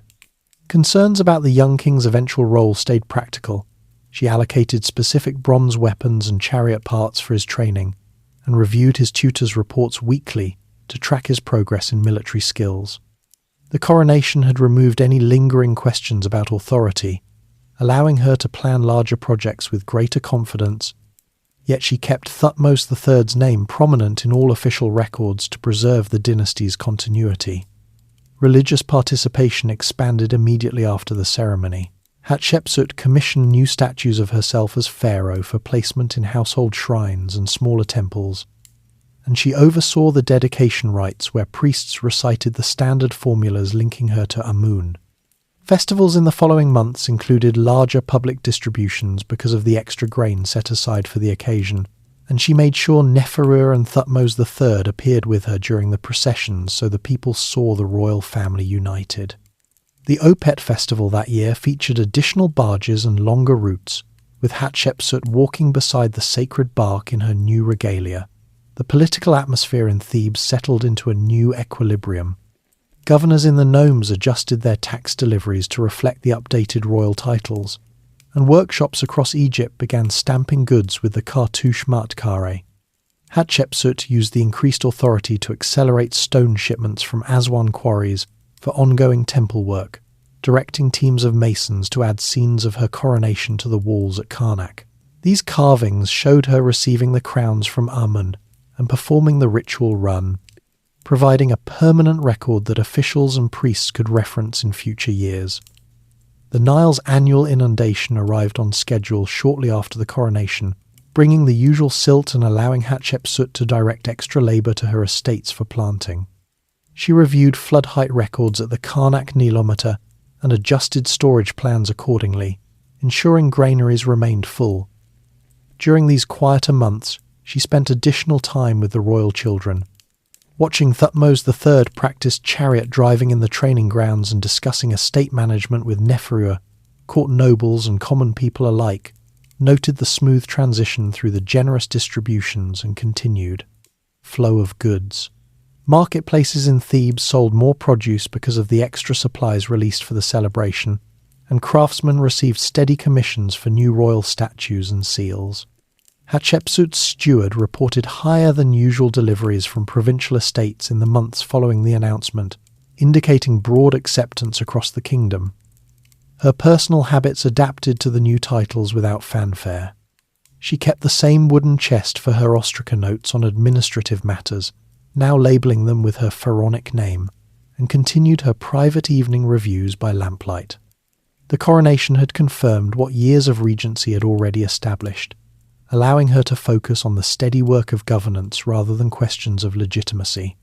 Thutmos III's education proceeded alongside her own oversight of state affairs, with tutors reporting balanced progress in reading, ritual, and military training. The court workshops increased output to produce additional items bearing the new cartouches jars for temple oils, linen bolts for offerings, and small amulets for distribution during festivals. Hatshepsut inspected samples of these goods during her afternoon rounds, ensuring quality remained consistent.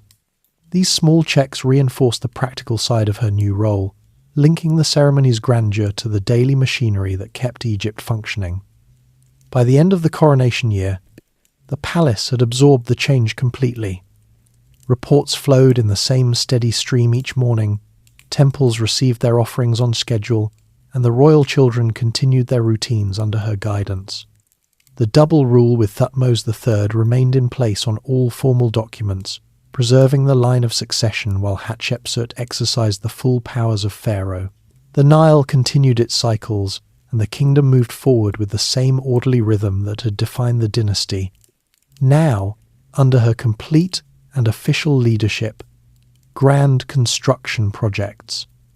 With the coronation complete and her titles now fixed on every official seal and temple wall, Hatshepsut turned her attention to a series of building projects that would mark her reign across the landscape of Egypt.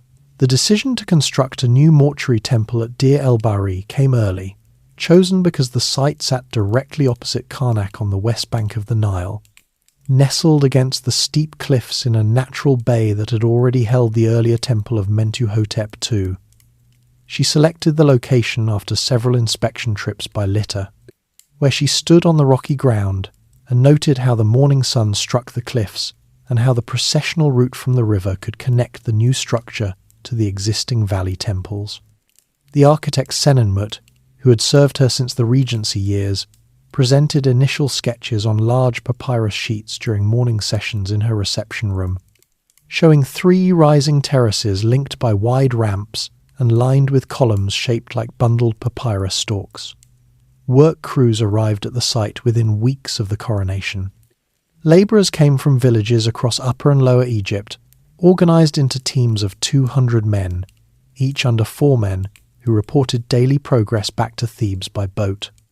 Stonecutters at the Aswan quarries received orders for fine white limestone blocks, which were loaded onto barges and floated downstream during the sailing season. At the Deir el-Bahri site itself, masons levelled the ground for the lowest terrace while others cut into the cliff face to create space for the innermost sanctuary. Hatshepsut visited the construction area every few months, travelling across the river in the royal barge and walking the unfinished ramps with Senenmut at her side.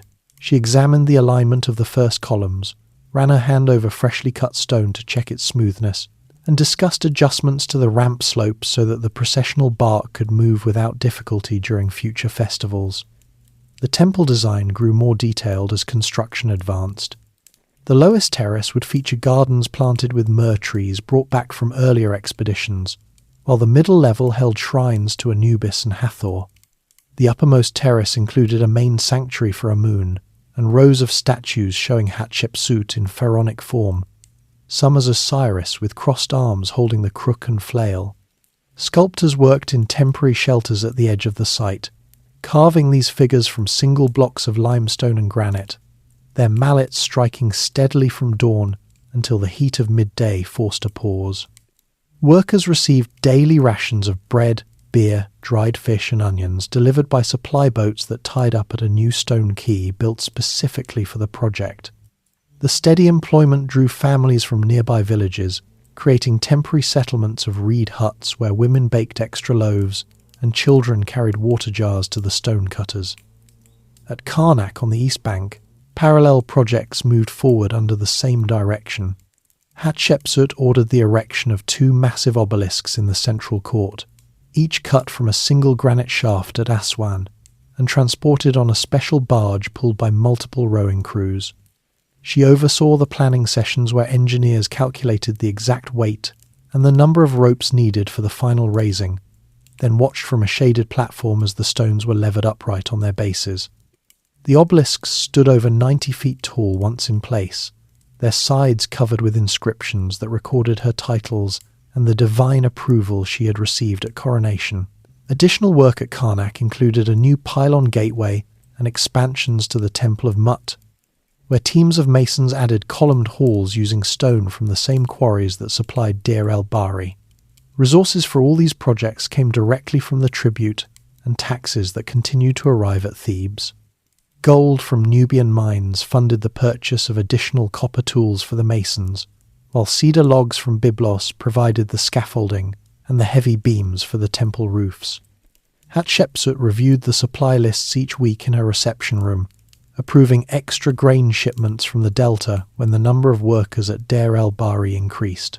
The treasurer kept separate accounts for each site, and she cross-checked the figures against the foreman reports that arrived by boat. This careful tracking prevented shortages and ensured that temple construction did not draw resources away from the regular maintenance of irrigation canals or the feeding of the palace household.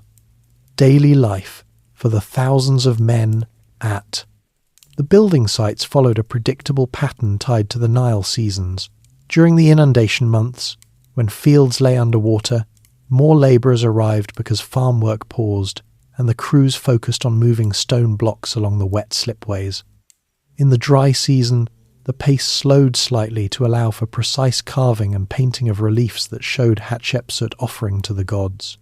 Foremen rotated shifts so that work continued from first light until evening, with short breaks for meals eaten in the shade of canvas shelters.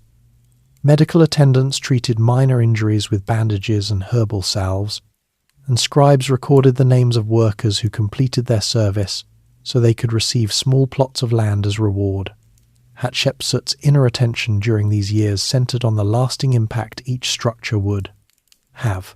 She kept personal ostraca notes on the progress at Deir el-Bahri, noting which sections of relief carving needed refinement and which statue poses best conveyed her role as Pharaoh.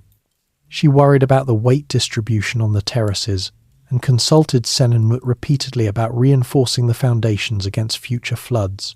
These concerns remained private, discussed only during site visits or late evening planning sessions, but they shaped her decisions on material thickness and drainage channels cut into the rock. Neferua and Thutmos III visited the sites occasionally with their mother, riding in litters and watching the stone being dressed.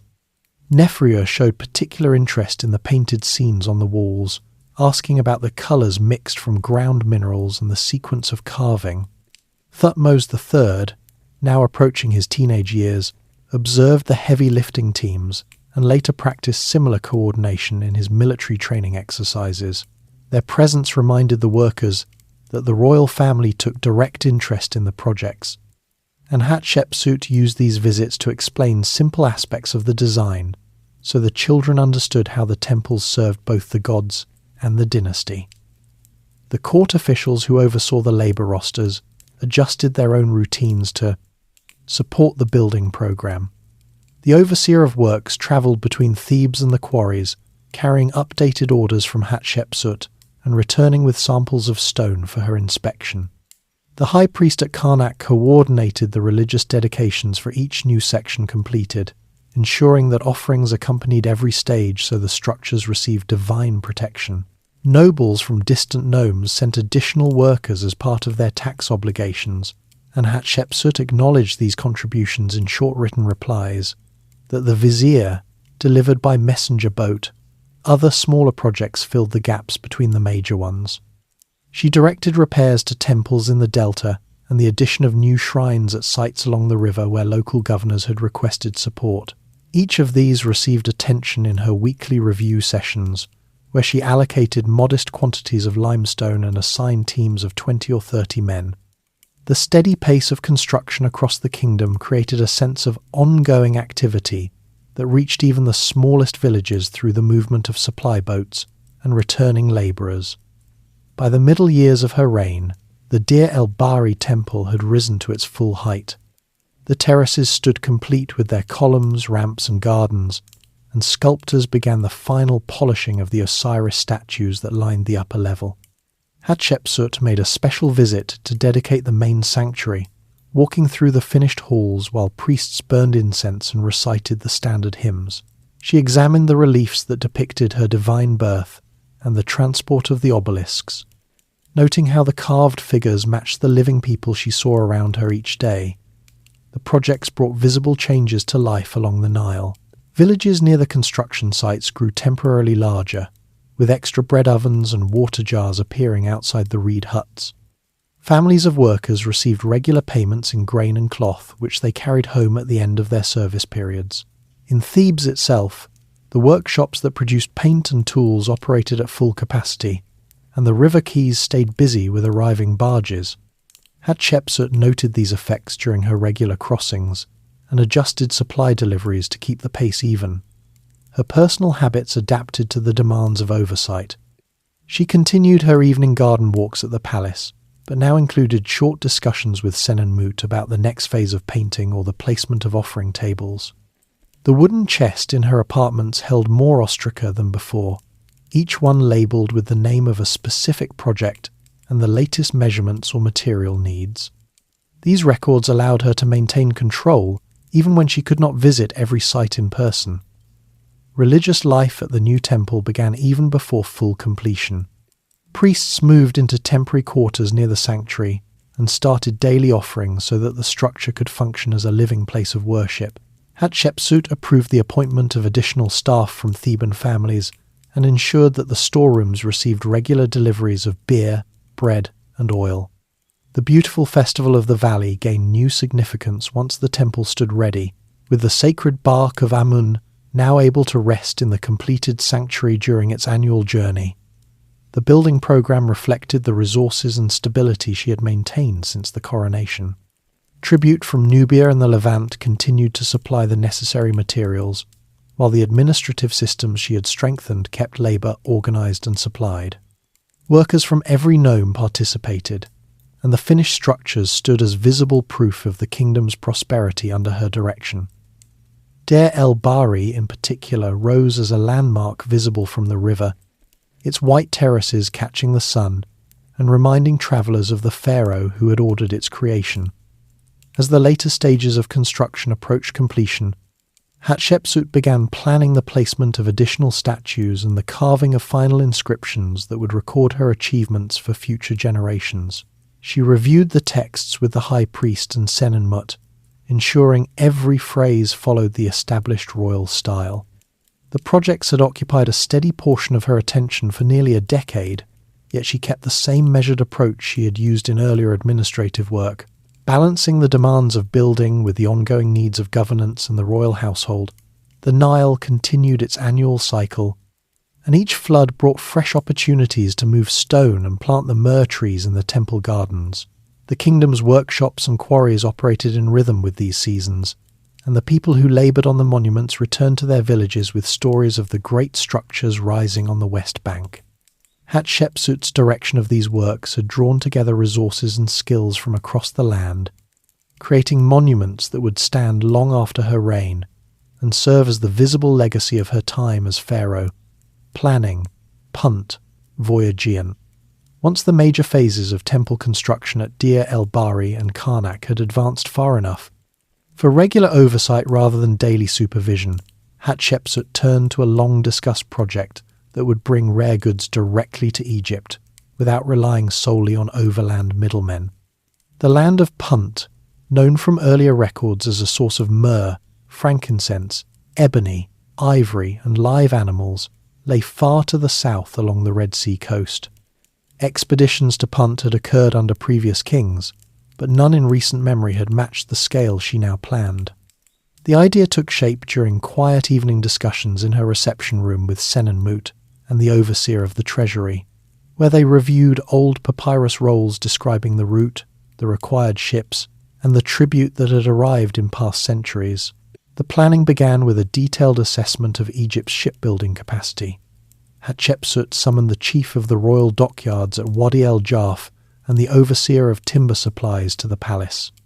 They spread large drawings on low tables showing the design of seagoing vessels, long narrow hulls with high prows and sterns, reinforced with cedar beams from byblows, and fitted with single square sails for catching the north wind on the return journey. She asked precise questions about the number of oarsmen needed per ship, the storage capacity for water jars and provisions, and the amount of rope required for rigging. The dockyard chief estimated that 5 large ships could carry the necessary cargo and crew, each measuring about 60 feet in length and capable of holding 30 rowers plus additional sailors and guards. Hatshepsut approved the construction of these vessels at the Nile shipyards near Thebes, directing that work begin immediately so the fleet could depart during the next favourable sailing season. Resource allocation followed next. The treasurer presented lists of available goods for trade: strings of faience beads, bolts of fine linen, copper tools, and small gold ingots, all items that Punt chiefs valued highly. Hatshepsut reviewed the quantities, adjusting upward the number of linen bolts after checking her own estate inventories to ensure the palace stores would not run short. She also ordered the preparation of special gift items, carved wooden boxes filled with Egyptian honey and wine, and small statues of Amun made from gilded wood. These would serve as diplomatic gestures to secure goodwill from the local rulers. The planning sessions included the high priest of Amun, who advised on the religious preparations offerings to Hathor, protector of desert travellers, and to Sopdu, guardian of the eastern routes, so that the expedition carried divine favour from the start. The route required careful mapping based on earlier accounts. Ships would sail down the Nile from Thebes to the delta, then cross to the Red Sea through a canal that linked the river to the Bitter Lakes, a waterway maintained since the time of earlier dynasties. From there the fleet would proceed south along the coast, stopping at known wells for water and resting at sheltered bays. The journey would take several months each way, with the return aided by seasonal winds that blew northward in the appropriate season. Hatshepsut consulted navigators who had made shorter Red Sea voyages, asking about the locations of reefs, the timing of storms, and the best places to beach the ships for repairs. She directed the inclusion of extra spare timbers and sailcloth in the cargo holds to handle any damage from rough seas. Crew selection occupied several weeks of preparation. Hatshepsut wanted experienced sailors who knew the Red Sea currents, along with soldiers for protection and scribes to record every detail of the voyage. The expedition leader, a trusted naval officer named Nihasi, received his appointment after presenting a clear plan for managing supplies and maintaining discipline. She met with him privately to discuss the importance of accurate records, measurements of distances travelled, descriptions of the land and people encountered, and tallies of goods acquired so that future expeditions could benefit from the experience. Additional specialists joined the group: a physician to treat illnesses, a carpenter for on-site repairs, and interpreters familiar with southern languages from previous trade contacts. Logistical details filled the daily reports that reached her apartments.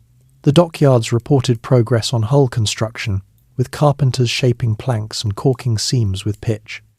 Supply officers tallied the number of water jars needed, hundreds for the outward journey alone, and arranged for their filling from the Nile at departure. Food provisions included dried fish, hard bread, lentils, onions, and dates, packed in sealed jars to last the long sea crossing.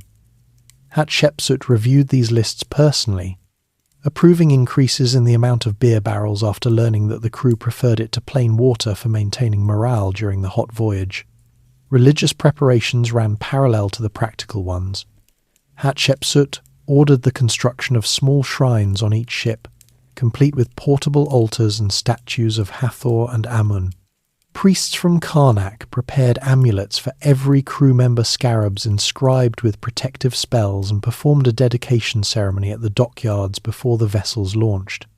She participated in the rite, offering incense and reciting standard formulas that asked for safe passage and successful return. These acts ensured that the expedition carried the full weight of divine approval, which in turn reassured the families of the sailors who gathered along the riverbank to watch the ships take shape. The court felt the effects of the planning in small but noticeable ways. Workshops that normally produced temple reliefs shifted some workers to carving wooden boxes and inlaying them with faience for the trade gifts. The treasury adjusted its monthly accounts to reserve funds for the expedition, without reducing temple offerings or palace supplies. Nobles whose estates supplied linen or grain received requests for extra contributions, and most complied promptly, seeing the voyage as a way to increase Egypt's wealth through direct access to Punt goods. Hatshepsut acknowledged these efforts in written replies delivered by messenger, reinforcing the sense of shared purpose across the kingdom. As the sailing season approached, final inspections took place at the dockyards. Hatshepsut travelled by barge to view the completed ships, walking their decks to check the storage compartments and the rigging. She spoke briefly with the crews, confirming that provisions were loaded and that each man understood his role. The vessels received names that reflected their purpose, such as Ammon's favour and Hathor's protection, painted along the hulls in clear hieroglyphs. She oversaw the loading of the last trade goods, ensuring that the gift boxes sat securely in the captain's cabin for presentation to the Punt chief upon arrival.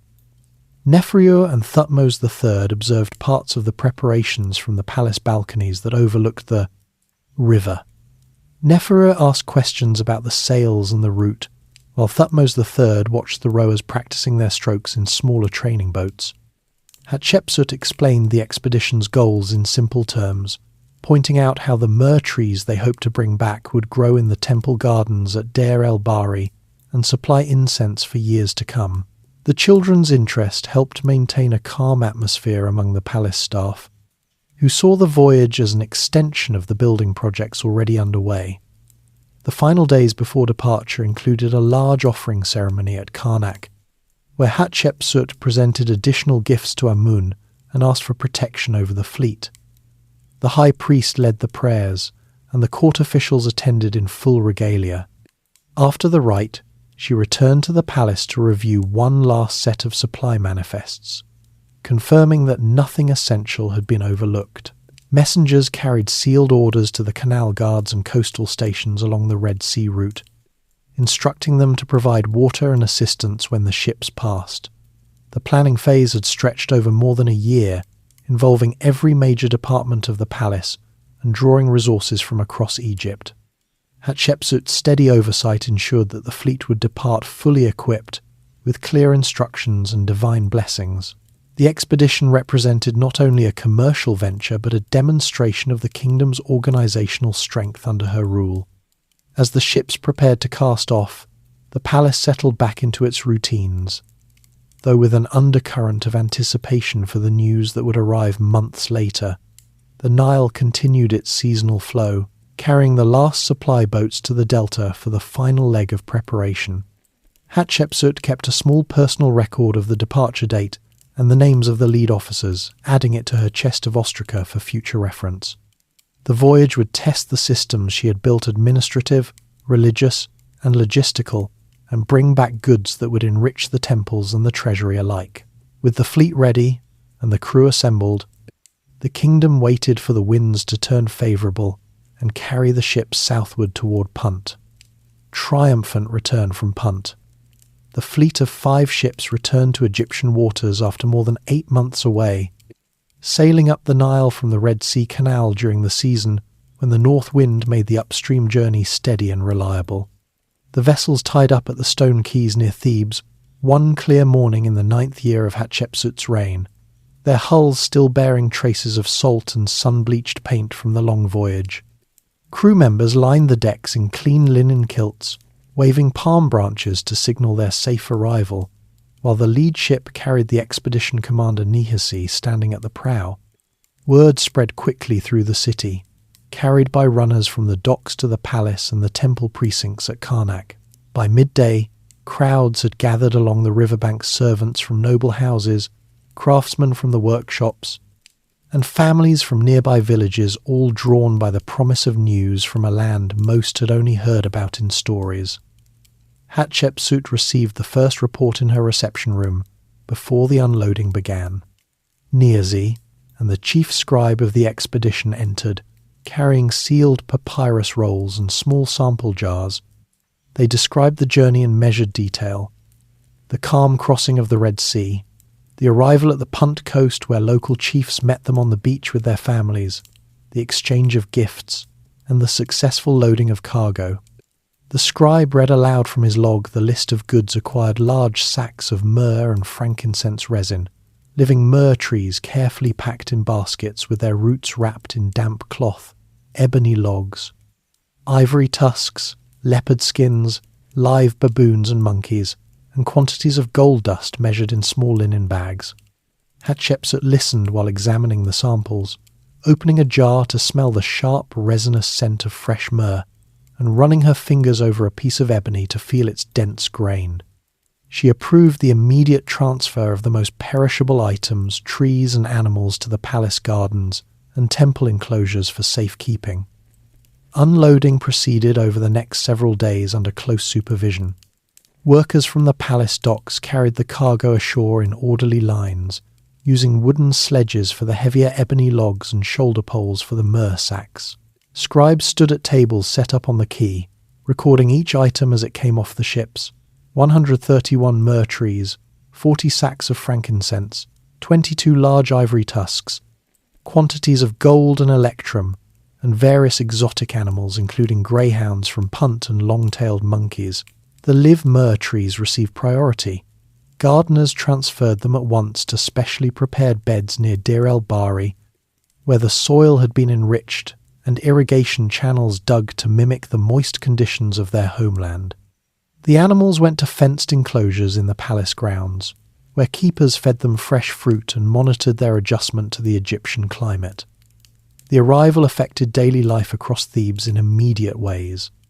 Market stalls near the riverfront filled with small portions of frankincense and myrrh, sold by merchants who had bought shares from the expedition's surplus.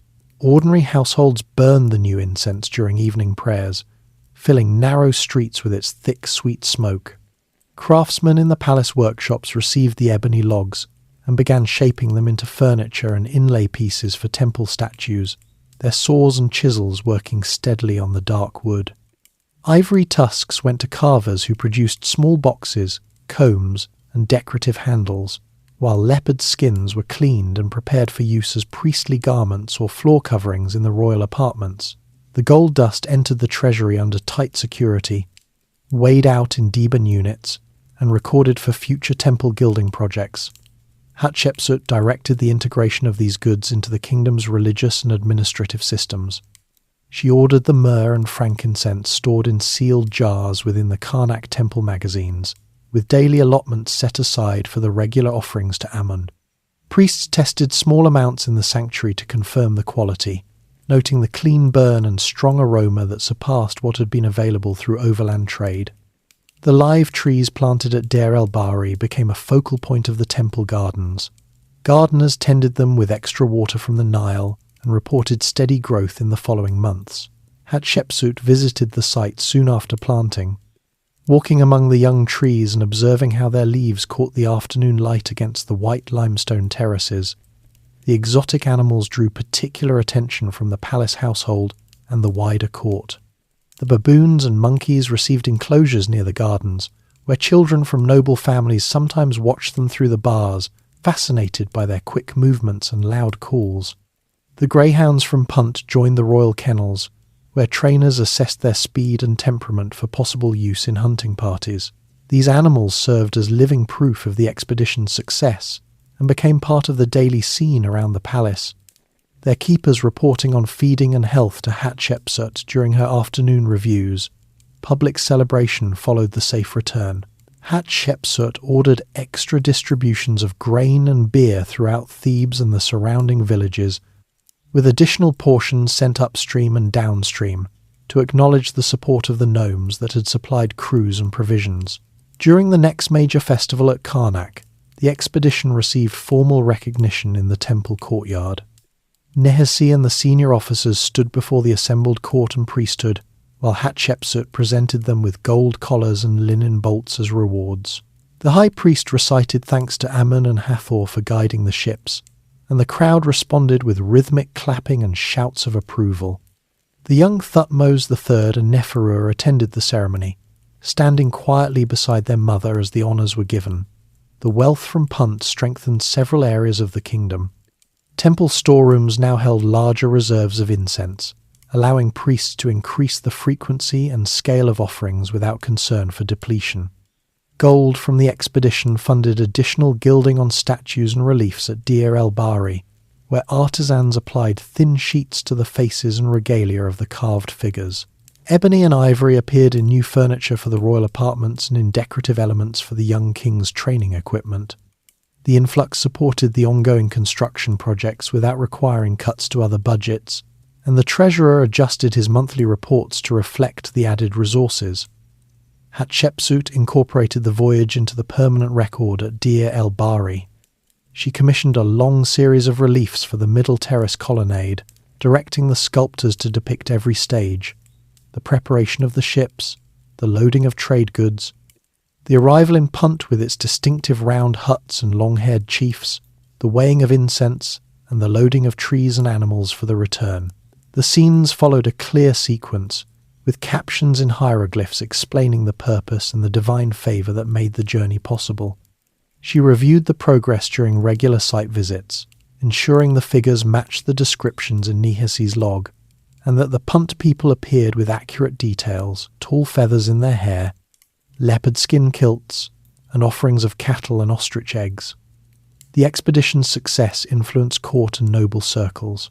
Officials who had contributed ships or supplies received quiet acknowledgements in the form of small land grants or additional titles. Families whose sons had sailed returned with stories of distant shores, passed along in household gatherings and marketplace conversations. The prestige of the voyage spread beyond Thebes, reaching governors in the Delta and Upper Egypt who sent letters of congratulations and requests for shares of the new incense for their local temples. Hatshepsut replied to each with standard phrases of thanks, reinforcing the sense that the achievement belonged to the entire kingdom. Daily routines in the palace adjusted to the new goods in small ways. Servants burned Punt frankincense in the private shrines, its scent drifting through the corridors during evening hours. Cooks experimented with small amounts of exotic spices that had come as minor additions to the cargo, adding them to stews for the royal table. Hatshepsut continued her evening garden walks, now pausing to check the myrrh tree's progress and noting the first signs of new growth. The animals in their enclosures became a familiar sight, with the monkeys' calls echoing across the courtyards at dawn. The return strengthened religious life across Egypt. Temples in Memphis, Heliopolis, and smaller centres received shipments of incense, allowing priests there to perform fuller rituals. The increased availability of myrrh supported the preparation of mummification resins, benefiting both royal and noble burials. Hatshepsut ensured that records of the expedition were copied and deposited in temple archives, so future generations would know the details of the voyage and its benefits. As months passed, the myrrh trees took root and began to thrive in the protected temple gardens. Gardeners reported steady leaf growth and the first small resin droplets forming on the bark. Hatshepsut observed these developments during her visits, satisfied that the living cargo had adapted to Egyptian soil. The expedition's cargo had not only enriched the treasury, but had brought a piece of Punt permanently into the landscape of Thebes. The triumphant return marked a high point in the reign. Wealth flowed more freely into temples and workshops. Prestige grew among the court and the people, and the kingdom's reach extended visibly across the Red Sea. Hatshepsut's direction of the voyage, from planning through execution to integration of the results, demonstrated the administrative and religious systems she had built. The Nile continued its cycles, but now the river carried news of a journey completed and riches secured, adding another layer to the steady prosperity of Egypt under her rule: devotion to Amun and gods. The return of the Punt expedition brought an immediate increase in the quantity and quality of materials available for religious use. and Hatshepsut directed their application towards strengthening the kingdom's ties to the divine order. Myrrh and frankincense from the cargo filled the temple magazines at Karnak to levels not seen in generations, allowing priests to maintain daily offerings without rationing and to prepare larger quantities for major festivals. She reviewed the storage reports each week, confirming that the resins remained sealed in cool rooms to preserve their potency, and approved the transfer of daily allotments to the altars so that the scent of fresh incense rose steadily from the sanctuary throughout the day. Her personal participation in rituals deepened during this period. Each morning after the first light reached the palace, she crossed to Karnak in a small barge accompanied by a limited retinue. There she entered the inner areas reserved for the king, where she performed the standard sequence of offerings, pouring water over the statue of Ammon, placing bread and beer on the altar, burning incense, and reciting the fixed formulas that acknowledged the god as the creator who sustained Mart. Priests assisted by handing her the necessary items, small gold dishes for libations, fresh lotus flowers for placement at the god's feet, and she executed each step with the same deliberate pace she applied to administrative reviews. These daily visits became a fixed part of her schedule, reinforcing her role as the intermediary between the human and divine realms. Temple dedications expanded under her oversight. She commissioned additional chapels within the Karnak precinct, including one for Amun's consort Mut and another for their son Khonsu, using stone from the Aswan quarries and cedar from the Punt shipments for the roof beams. During the dedication ceremonies, she led the processions herself, walking ahead of the sacred bark while priests chanted and musicians played sistra and harps. The new structures received endowments of land and personnel drawn from her own estates, ensuring that priests and offering bearers had permanent support. She inspected the finished chapels after completion, checking the alignment of columns and the clarity of carved inscriptions that recorded her titles, and the divine approval granted at coronation. Festivals grew in scale and frequency as resources allowed. The Opet celebration, when Amun's statue travelled from Karnak to the Luxor temple, now included longer processions with additional stops at temporary shrines along the route. Hatshepsut appeared in full regalia at the head of the line, carrying the crook and flail, while Neferu and Thutmos III followed in litters. The festival extended over several days with public feasts where extra grain and beer from the treasury fed large crowds gathered on the east bank. During the beautiful festival of the valley, when the gods crossed to the west bank to visit the mortuary temples, Deir el-Bahri became a central focus. The myrrh trees from Punt, now established in the gardens, provided branches for garlands that decorated the bark, and the scent of their resin mixed with the traditional incense during the rites. Her devotion extended to other major deities beyond the Theban triad. At Abydos she ordered repairs to the Temple of Osiris, sending teams of masons to restore damaged reliefs and add new offering scenes that included her name. She visited the site once to oversee the work, walking the processional way and noting how the restored walls aligned with the older structures. Similar attention went to the Temple of Hathor at Dendera, where she directed the addition of a small chapel using limestone blocks transported by barge. These projects, though smaller than those at Karnak, received the same careful review of plans and progress reports, ensuring that every temple under royal patronage maintained its function in the cosmic balance. Priests across Egypt responded to her consistent support with increased cooperation. The high priest of Amun at Karnak met with her regularly to discuss endowment adjustments and staff appointments, and she approved promotions based on service records rather than family connections alone. In return, the priesthood maintained precise records of offerings and festivals, sending monthly summaries to the palace for her examination. This mutual arrangement strengthened the religious administration, with temples functioning as stable centres of ritual that in turn supported the legitimacy of her rule. Public devotion reflected these changes in everyday ways. In Thebes, families gathered at small household shrines each evening to burn small amounts of punt incense, a practice that had become more common since the expedition's return. Market vendors sold faience amulets and scarabs inscribed with protective spells, and craftsmen produced more statues of the gods for private use.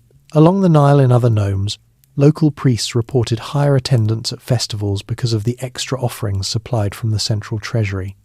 Hatshepsut noted these trends in reports from provincial governors and adjusted allocations accordingly, directing modest shipments of incense to temples in Memphis and Heliopolis so that the benefits reached beyond the Theban region. Her inner commitment to the gods appeared in private habits as well. In the palace apartments, she maintained a small shrine room with statues of Amun, Mut, Khonsu, and Hathor, where she placed daily offerings of bread, beer, and flowers gathered from the gardens. She performed these rites herself before the first public audience, reciting the short formulas in a low voice while servants waited outside the door. These moments provided a quiet counterpoint to the administrative duties, allowing her to reaffirm the connection between her actions and divine order. Thutmos III and Neferua participated more actively in religious life as they grew older. Thutmos III joined her at Karnak for selected morning offerings, learning the correct way to hold the incense burner and pour libations under priestly guidance. Neferua took part in festivals dedicated to Hathor, carrying small sistra and observing the dance sequences performed by temple musicians. Hatshepsut ensured that both children received instruction in the religious calendar, explaining the significance of each festival and the role of the king in maintaining cosmic harmony. Their involvement helped prepare them for future responsibilities while reinforcing the family's central place in the kingdom's spiritual life. The increased availability of incense supported the preparation of sacred oils, and resins used in temple rituals and royal burials. Priests at the House of Life compounded these materials according to traditional recipes, and Hatshepsut reviewed samples during visits to Karnak to confirm the quality. The resins from Punt proved particularly effective in producing the aromatic blends needed for anointing statues and preparing mummification materials, benefiting both living worship and the care of the dead. Court nobles and officials incorporated greater religious observance into their own routines. Many added small chapels to their estates or increased their personal offerings at local temples, following the example set by the palace. Hatshepsut acknowledged these efforts indirectly through appointments and land grants, encouraging the spread of devotion without formal decrees. The result was a broader network of religious activity that supported the central temples and contributed to the kingdom's overall stability. During the inundation season, when work slowed in the fields, Hatshepsut directed additional resources to temple maintenance. Crews repaired mud brick walls damaged by rising water and cleared silt from processional ways. She visited affected sites by boat, checking the progress and approving extra labour when needed. These seasonal adjustments kept the temples functional year-round and demonstrated her attention to detail in matters of divine service. As the years passed, her role as divine intermediary became more visible in inscriptions and reliefs. At Deir el-Bahri, the completed walls showed her offering directly to Amun in scenes that mirrored the daily rites she performed.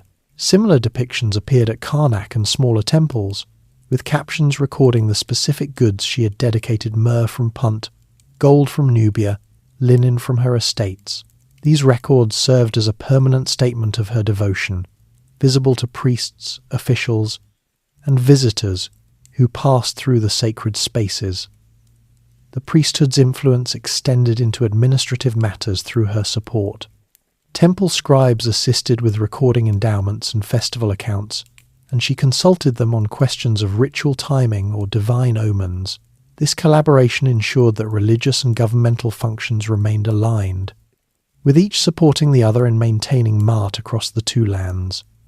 Hatshepsut's devotion to the gods shaped the rhythm of her reign. Daily offerings, festival leadership, temple construction, and resource allocation all flowed from the same steady commitment to divine order.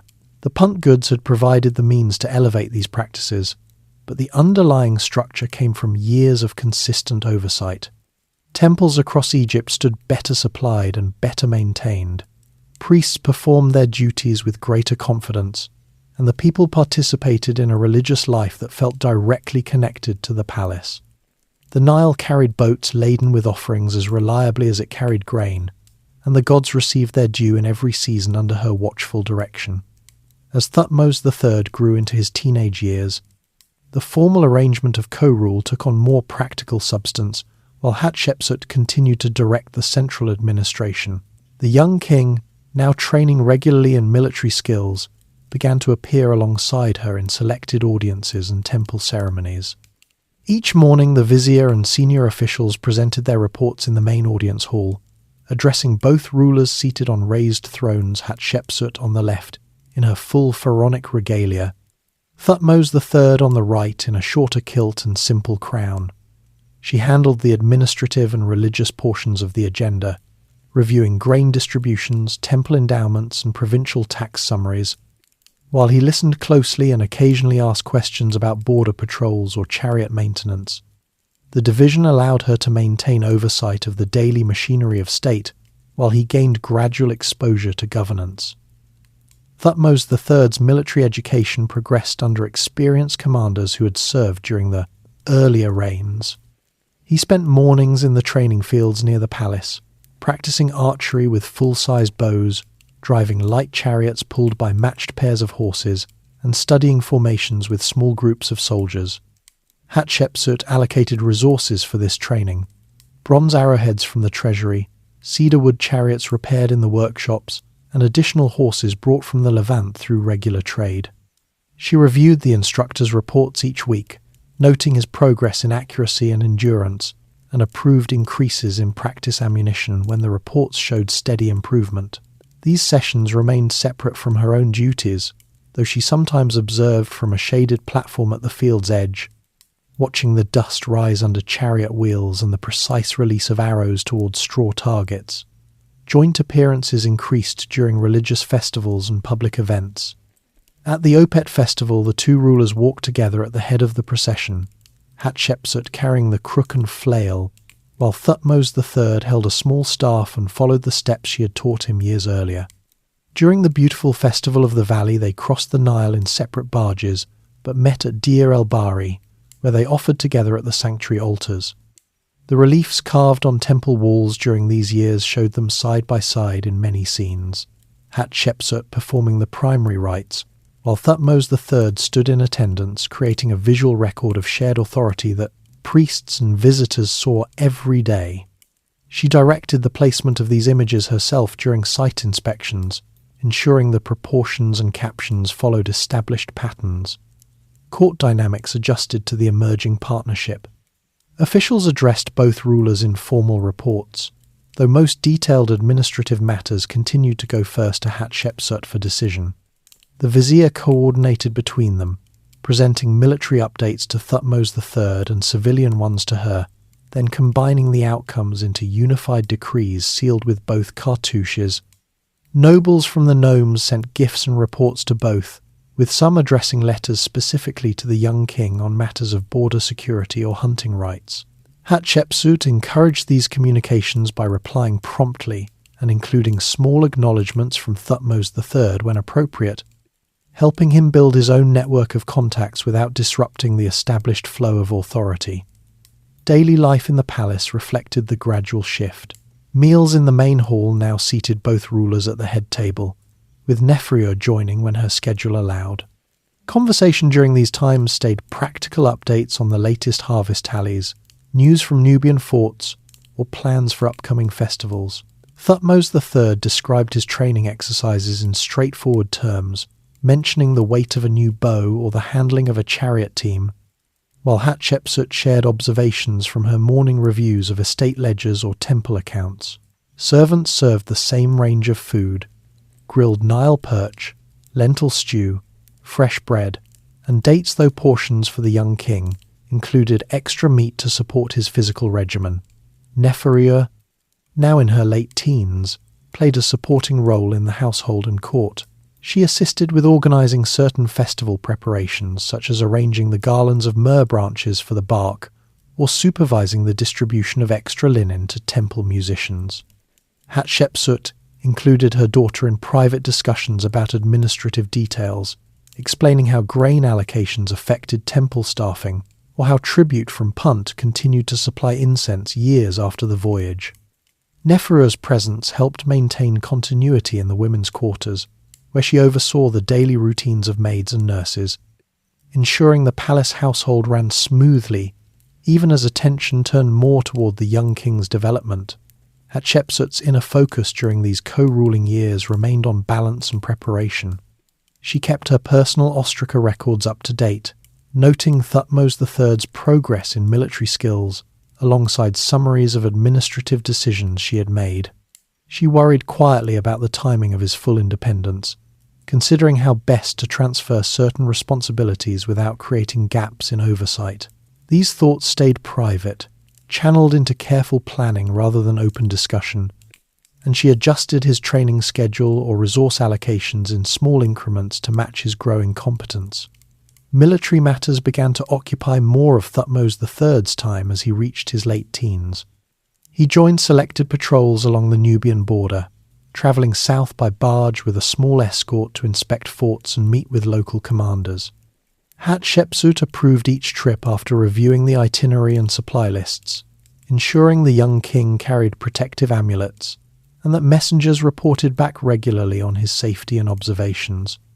These journeys gave him direct experience of the southern territories, their garrisons, and the tribute routes that supplied gold and cattle. Upon return, he presented brief reports in the audience hall, describing fort conditions or the state of irrigation channels, and she listened while making notes for later follow-up.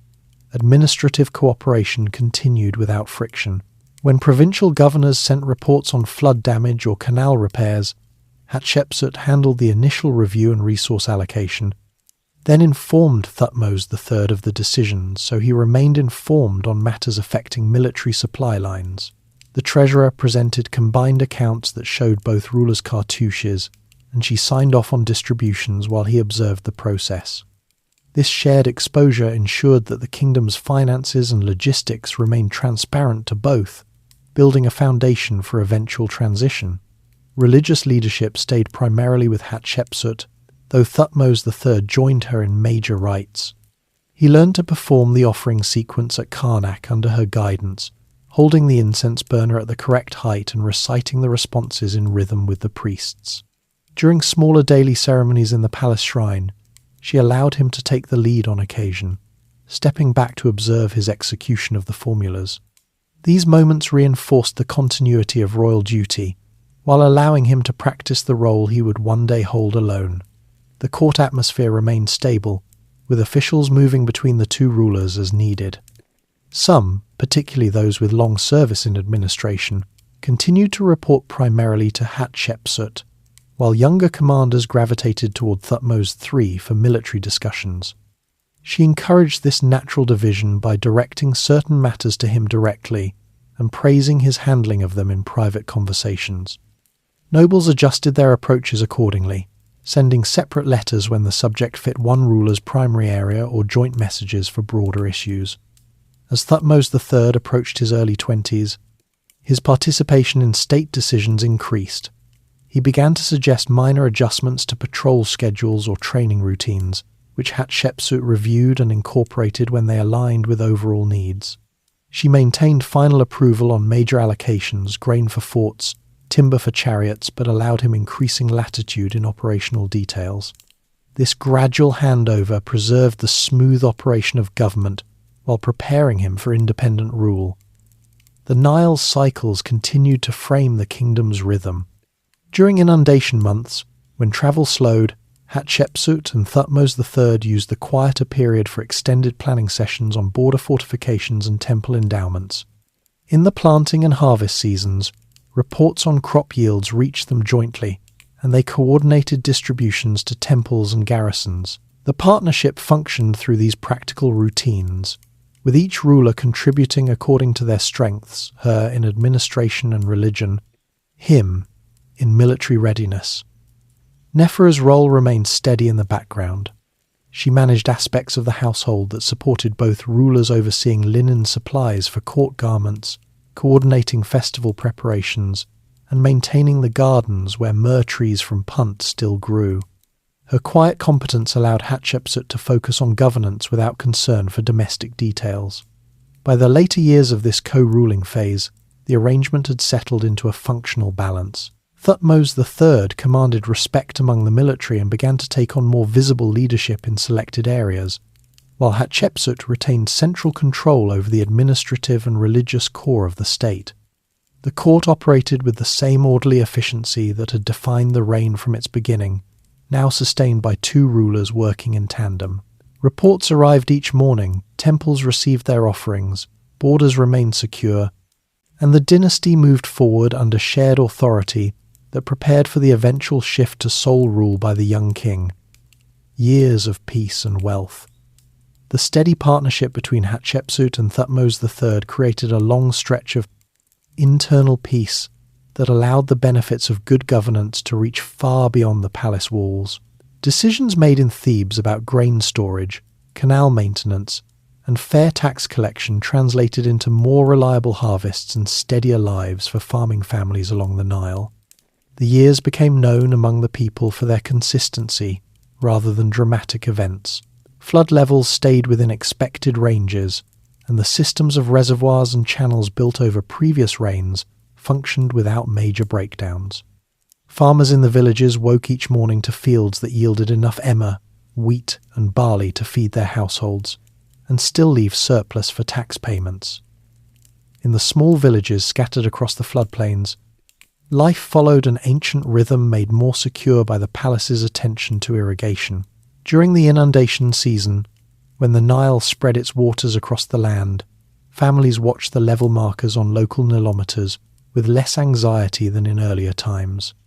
The water deposited rich silt as usual, but the extra grain stored in state granaries meant that even if one field flooded too heavily, assistance could arrive from central supplies. Men and women worked together planting seeds once the waters receded, using wooden ploughs pulled by oxen and copper-tipped tools supplied through local officials. Children helped by carrying water jars or scaring birds from the young shoots. The knowledge that temple and palace officials monitored flood patterns allowed families to plan their planting with greater confidence. Harvest time brought visible improvements to village life. Families gathered larger crops of wheat and barley, along with lentils, onions, cucumbers, and melons. Part of each harvest went to the local tax collectors in measured baskets, but the remainder stayed with the households. Women ground grain into flour using stone querns and baked fresh bread in outdoor ovens every morning. Beer brewing became more consistent because surplus barley was available, and households could produce enough thick beer to last through the dry months. Fish from the Nile remained a daily staple, caught in reed traps or purchased from fishermen who travelled the river with their catches. The extra stability meant fewer periods of scarcity, and children grew up with more regular meals of bread, vegetables, and occasional meat from goats or ducks raised in village yards. Trade routes strengthened during these years, bringing goods from distant regions into local marketplaces. Ships arriving from the north carried olive oil and cedar wood, while southern boats delivered gold, ivory, and the last remaining myrrh from the Punt expedition. Merchants in towns along the river set up stalls with a wider variety of items than before. Common people could trade their surplus vegetables or linen for small luxuries, coloured beads from the workshops, better quality copper needles, or jars of honey. In the larger market squares near Thebes, vendors sold dates from the oasis regions, dried fish from the delta, and linen cloth woven in village homes. The increased flow of goods meant that even modest families could occasionally acquire a new cooking pot or a stronger basket for carrying grain. Craftsmen in Thebes and other centres benefited from the steady demand created by temple, projects, and palace needs. Stonemasons who had worked on Deir el-Bahri found continued employment repairing smaller shrines or carving statues for local temples.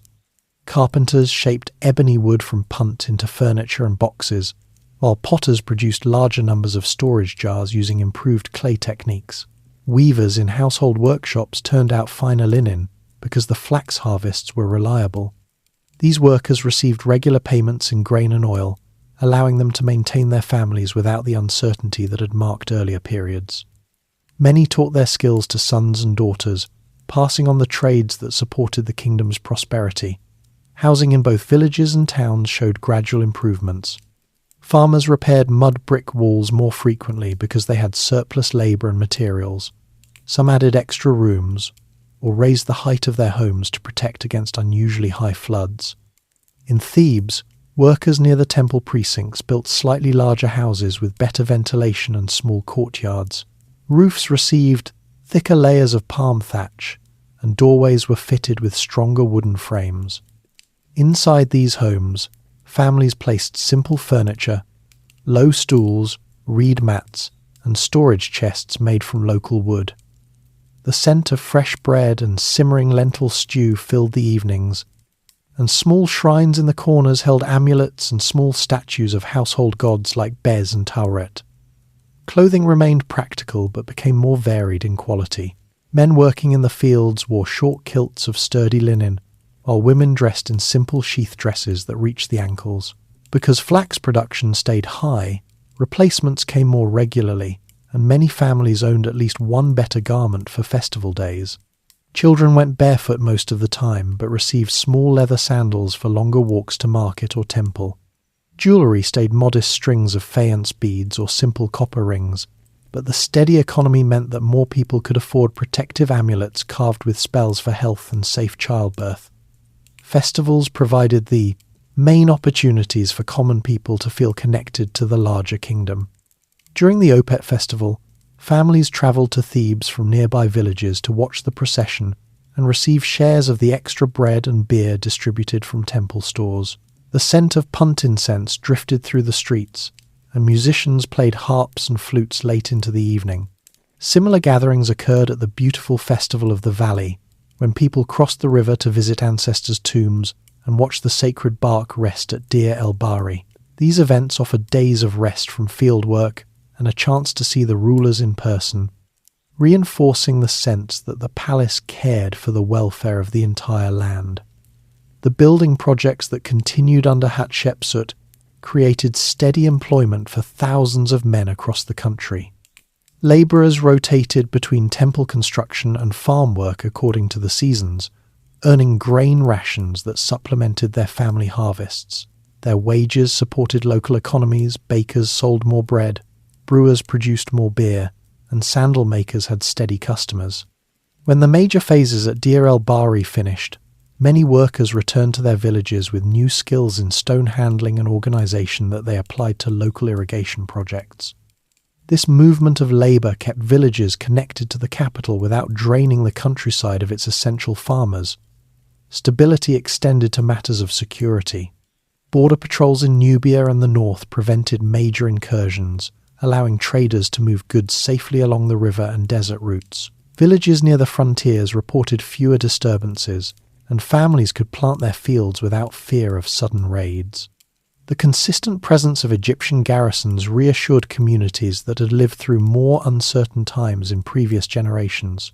Messengers travelling between nomes carried not only official reports but also news of good harvests and successful festivals, spreading a general sense of well-being across the land. Hatshepsut's attention to detail in administration reached ordinary lives through the officials who visited villages each year. Scribes recorded crop estimates and adjusted tax demands according to actual yields rather than fixed quotas. When a region suffered from poor flooding, relief grain arrived from central stores with instructions for fair distribution. These systems, maintained through years of careful oversight, prevented the extreme shortages that had occasionally struck in the past. Families learned to trust that the kingdom would support them during difficult seasons, which encouraged them to invest effort in maintaining canals and storing their own small surpluses. Daily routines in the villages reflected this new sense of security. Women woke early to grind grain and prepare meals, while men headed to the fields with tools over their shoulders. Children helped with chores and attended informal lessons from local scribes who taught basic counting and simple religious prayers. Evenings brought families together around small fires where stories of past pharaohs mixed with accounts of the current rulers. The presence of Punt incense in many households added a special note to evening prayers, and the myrrh trees growing at Deir el-Bahri became a topic of conversation when travellers returned from Thebes. the prosperity of these years showed most clearly in the health and growth of the population. Children survived infancy in greater numbers because food supplies remained steady and medical knowledge from temple physicians spread to local healers. Villages expanded slowly as new mud brick homes appeared on higher ground. Markets bustled with more activity, and the river carried increased traffic of trading boats and passenger ferries. The combination of good harvests, active trade, and stable governance created a period remembered by later generations as one of unusual calm and plenty. Craftsmen and merchants in larger towns experienced similar benefits. Potters produced finer wares for both local use and export, while metalworkers shaped copper tools that lasted longer in the fields. Fishermen on the Nile caught and sold more perch and tilapia because demand stayed high in the markets. These occupations supported growing families and allowed some workers to save small amounts of grain or cloth for future needs. The steady economy reduced the desperation that had once driven people to seek work far from home.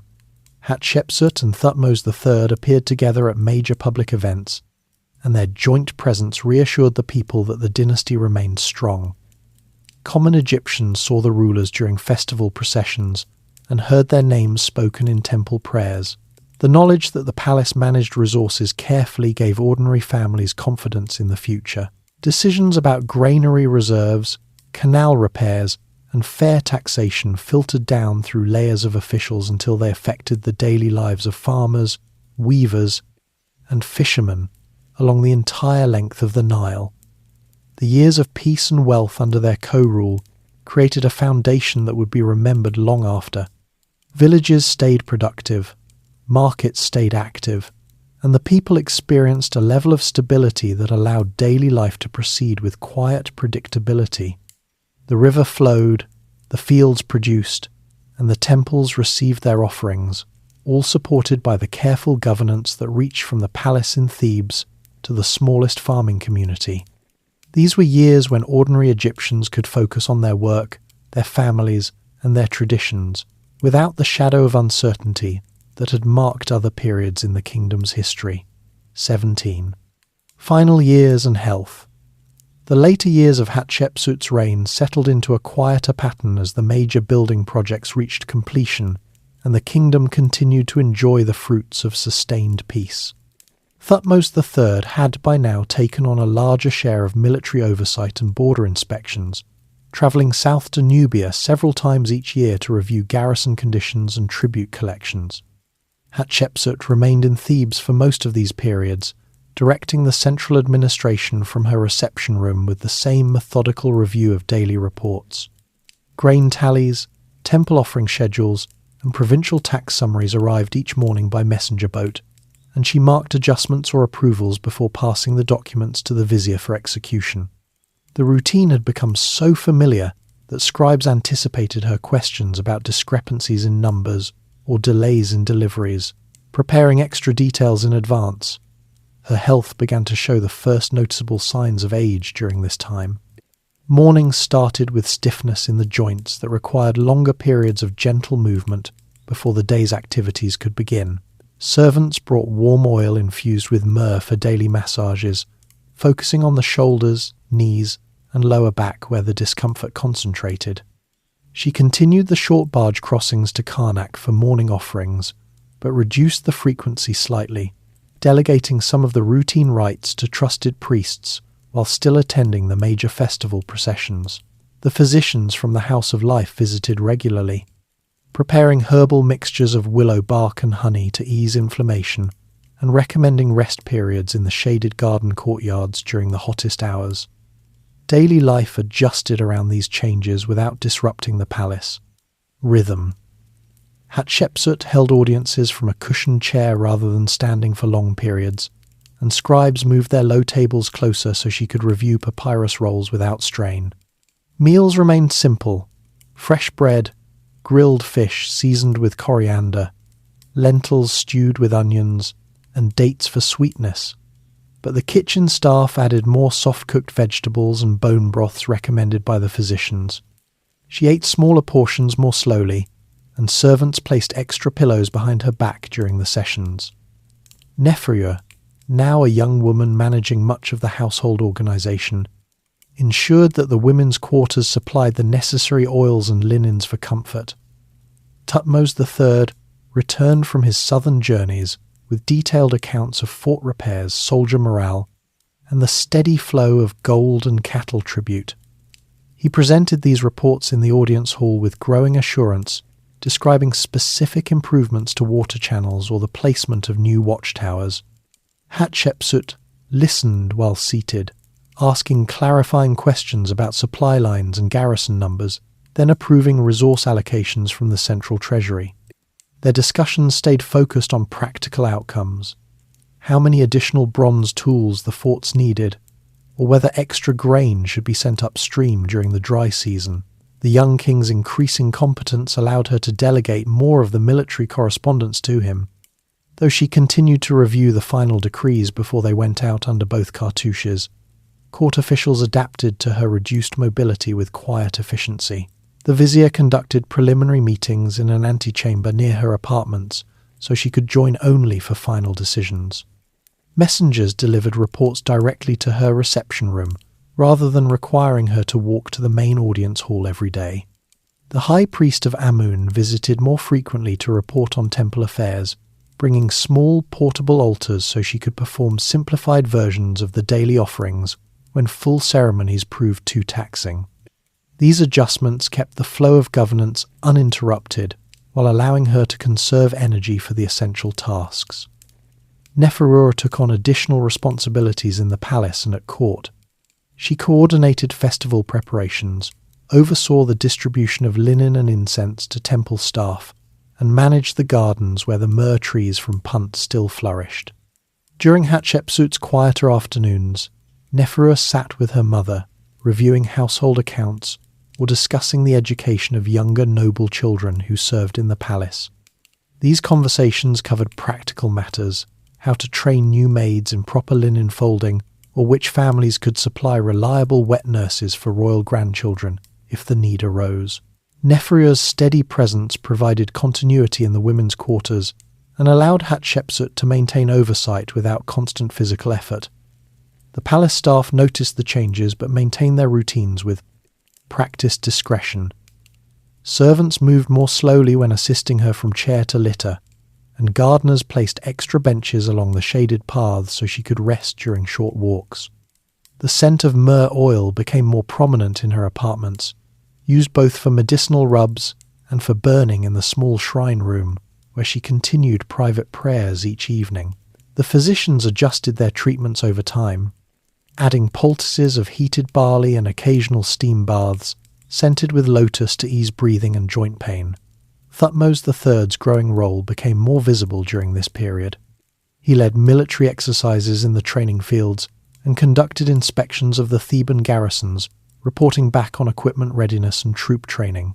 Hatshepsut reviewed his summaries alongside her own administrative notes, occasionally suggesting adjustments to supply schedules or the rotation of officers. Their joint audiences continued, though she participated from her seated position while he stood or moved between the vizier and the military commanders.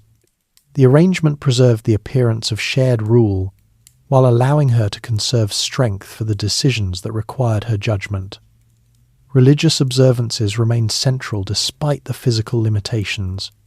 Hatshepsut attended the major festivals seated in a shaded pavilion near the processional route, watching the sacred bark pass and listening to the chants. She continued to dedicate small offerings at Karnak through intermediaries, ensuring that her name appeared in the records of daily rites.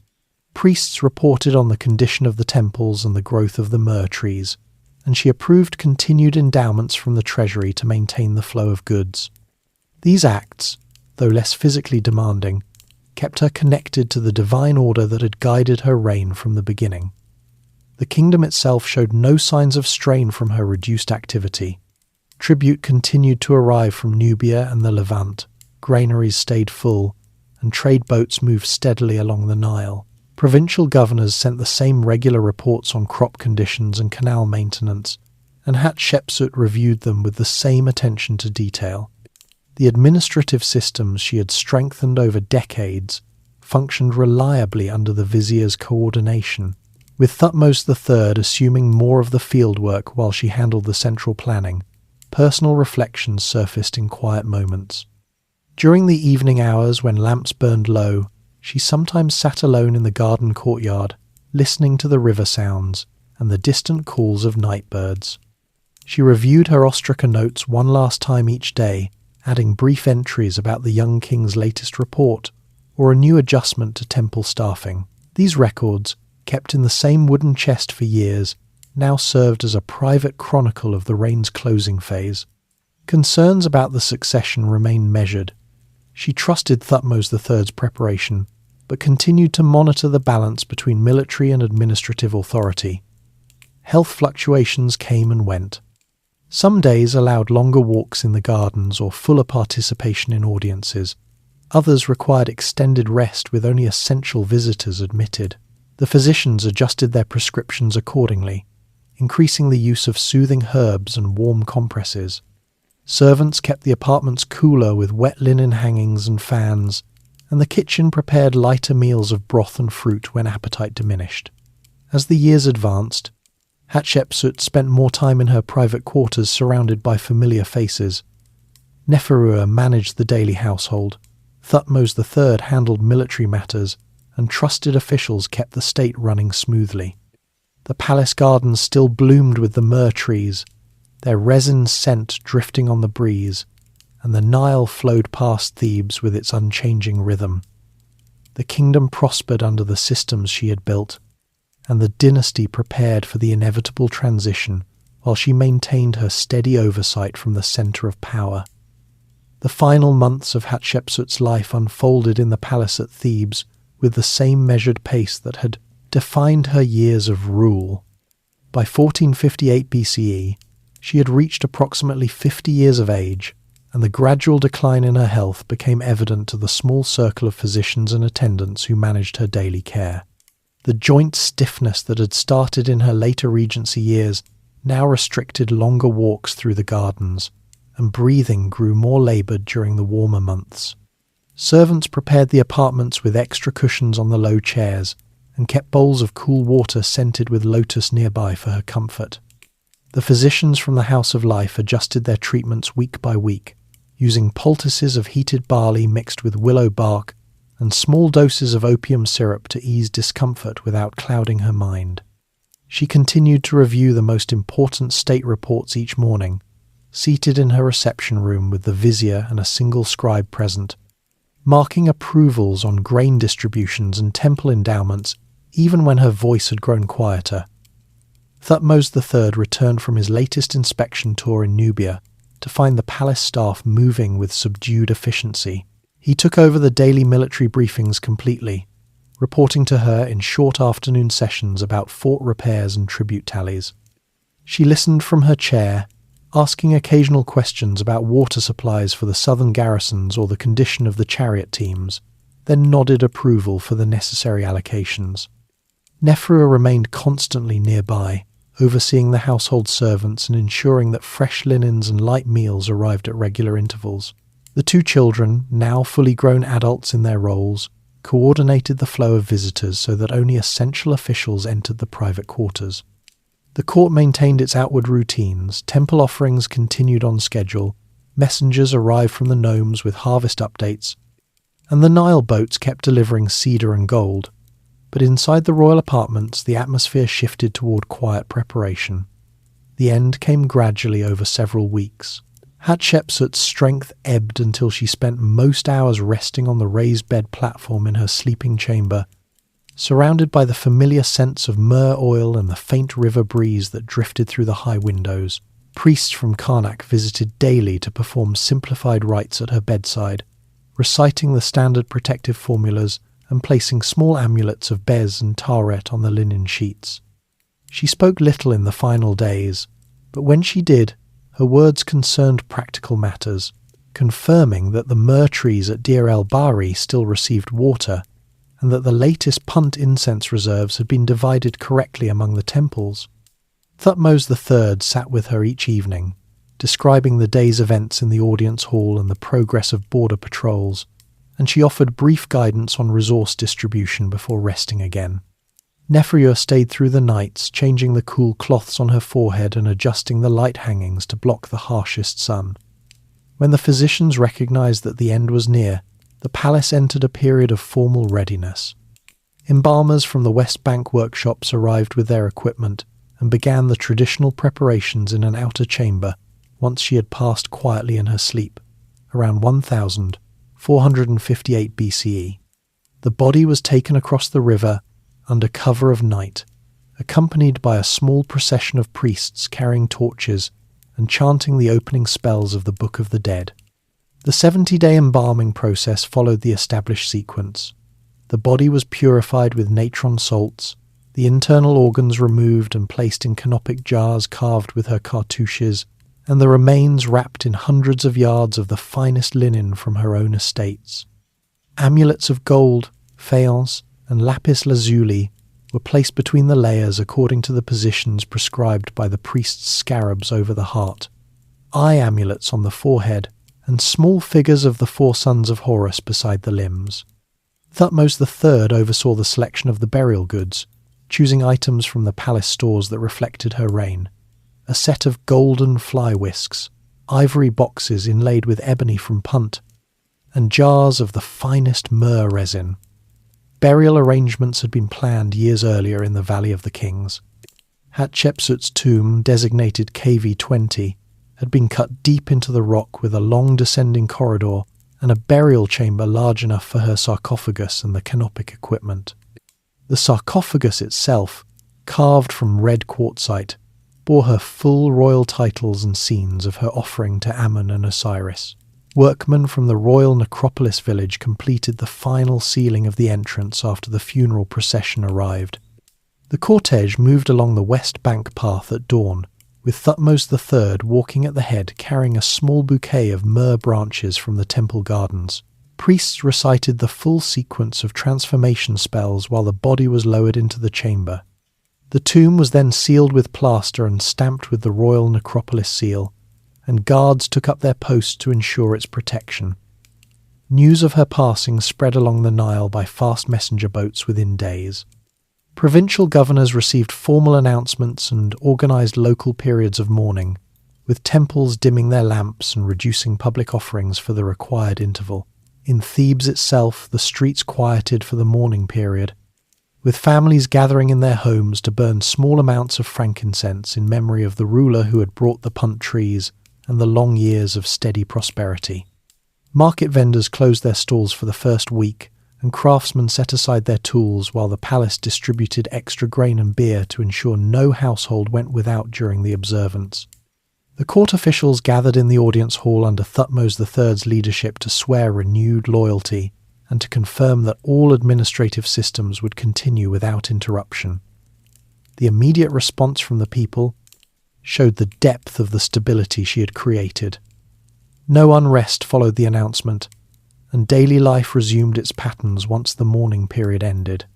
Farmers returned to their fields, noting the same reliable canal water and the same tax collectors who had served under her.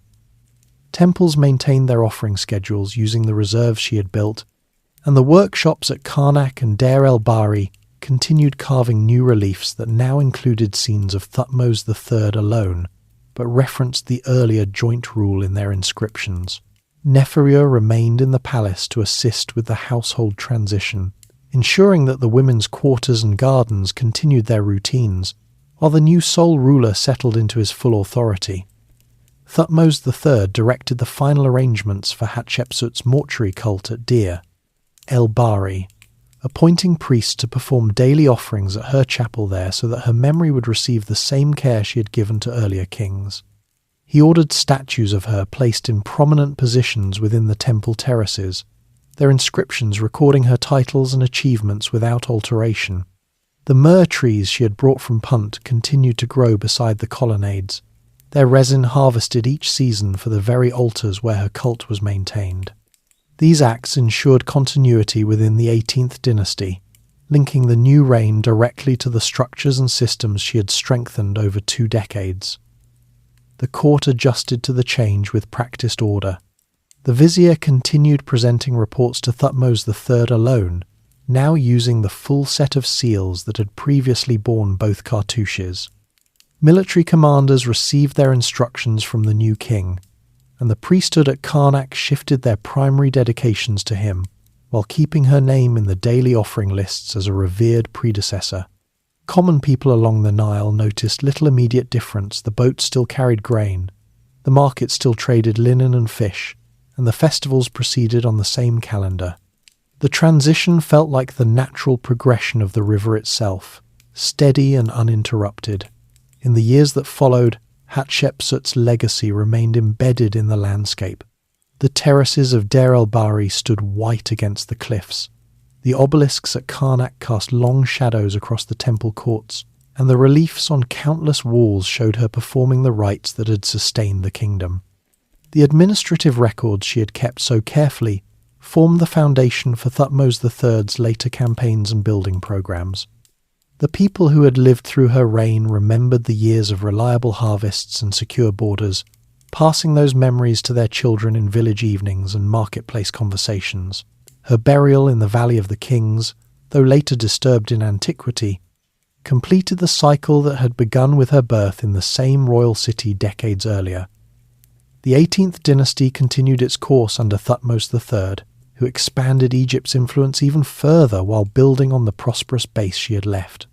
The court, the temples, and the villages along the Nile carried forward the systems of governance, devotion, and daily labour that she had refined through careful attention. Her lifetime had spanned from the quiet palace of her childhood to the full authority of Pharaoh, touching every level of Egyptian society through construction, trade, ritual, and steady administration. The kingdom she left behind stood secure, its people fed, its gods honoured, and its future firmly rooted in the order she had helped maintain. The palace grows still now as the lamps burn lower. The river outside continues its soft murmur against the stone quays, carrying the same steady current it has for centuries. In the gardens, the myrrh trees rustle faintly in the night breeze, their leaves catching the moonlight just as they did when she first saw them planted. Take a slow breath with me, feel the cool air moving through the room, the gentle hum of the fan you turned on earlier still whispering in the background. Everything that needed to be done has been done. The kingdom she guided rests peacefully in the hands of those who followed. Let your thoughts drift like the boats on the Nile, carrying no weight, only the quiet satisfaction of a long story well told. The lights in Thebes dim further, the stars hold their places above the cliffs, and the gentle rhythm of night settles over everything. Rest now.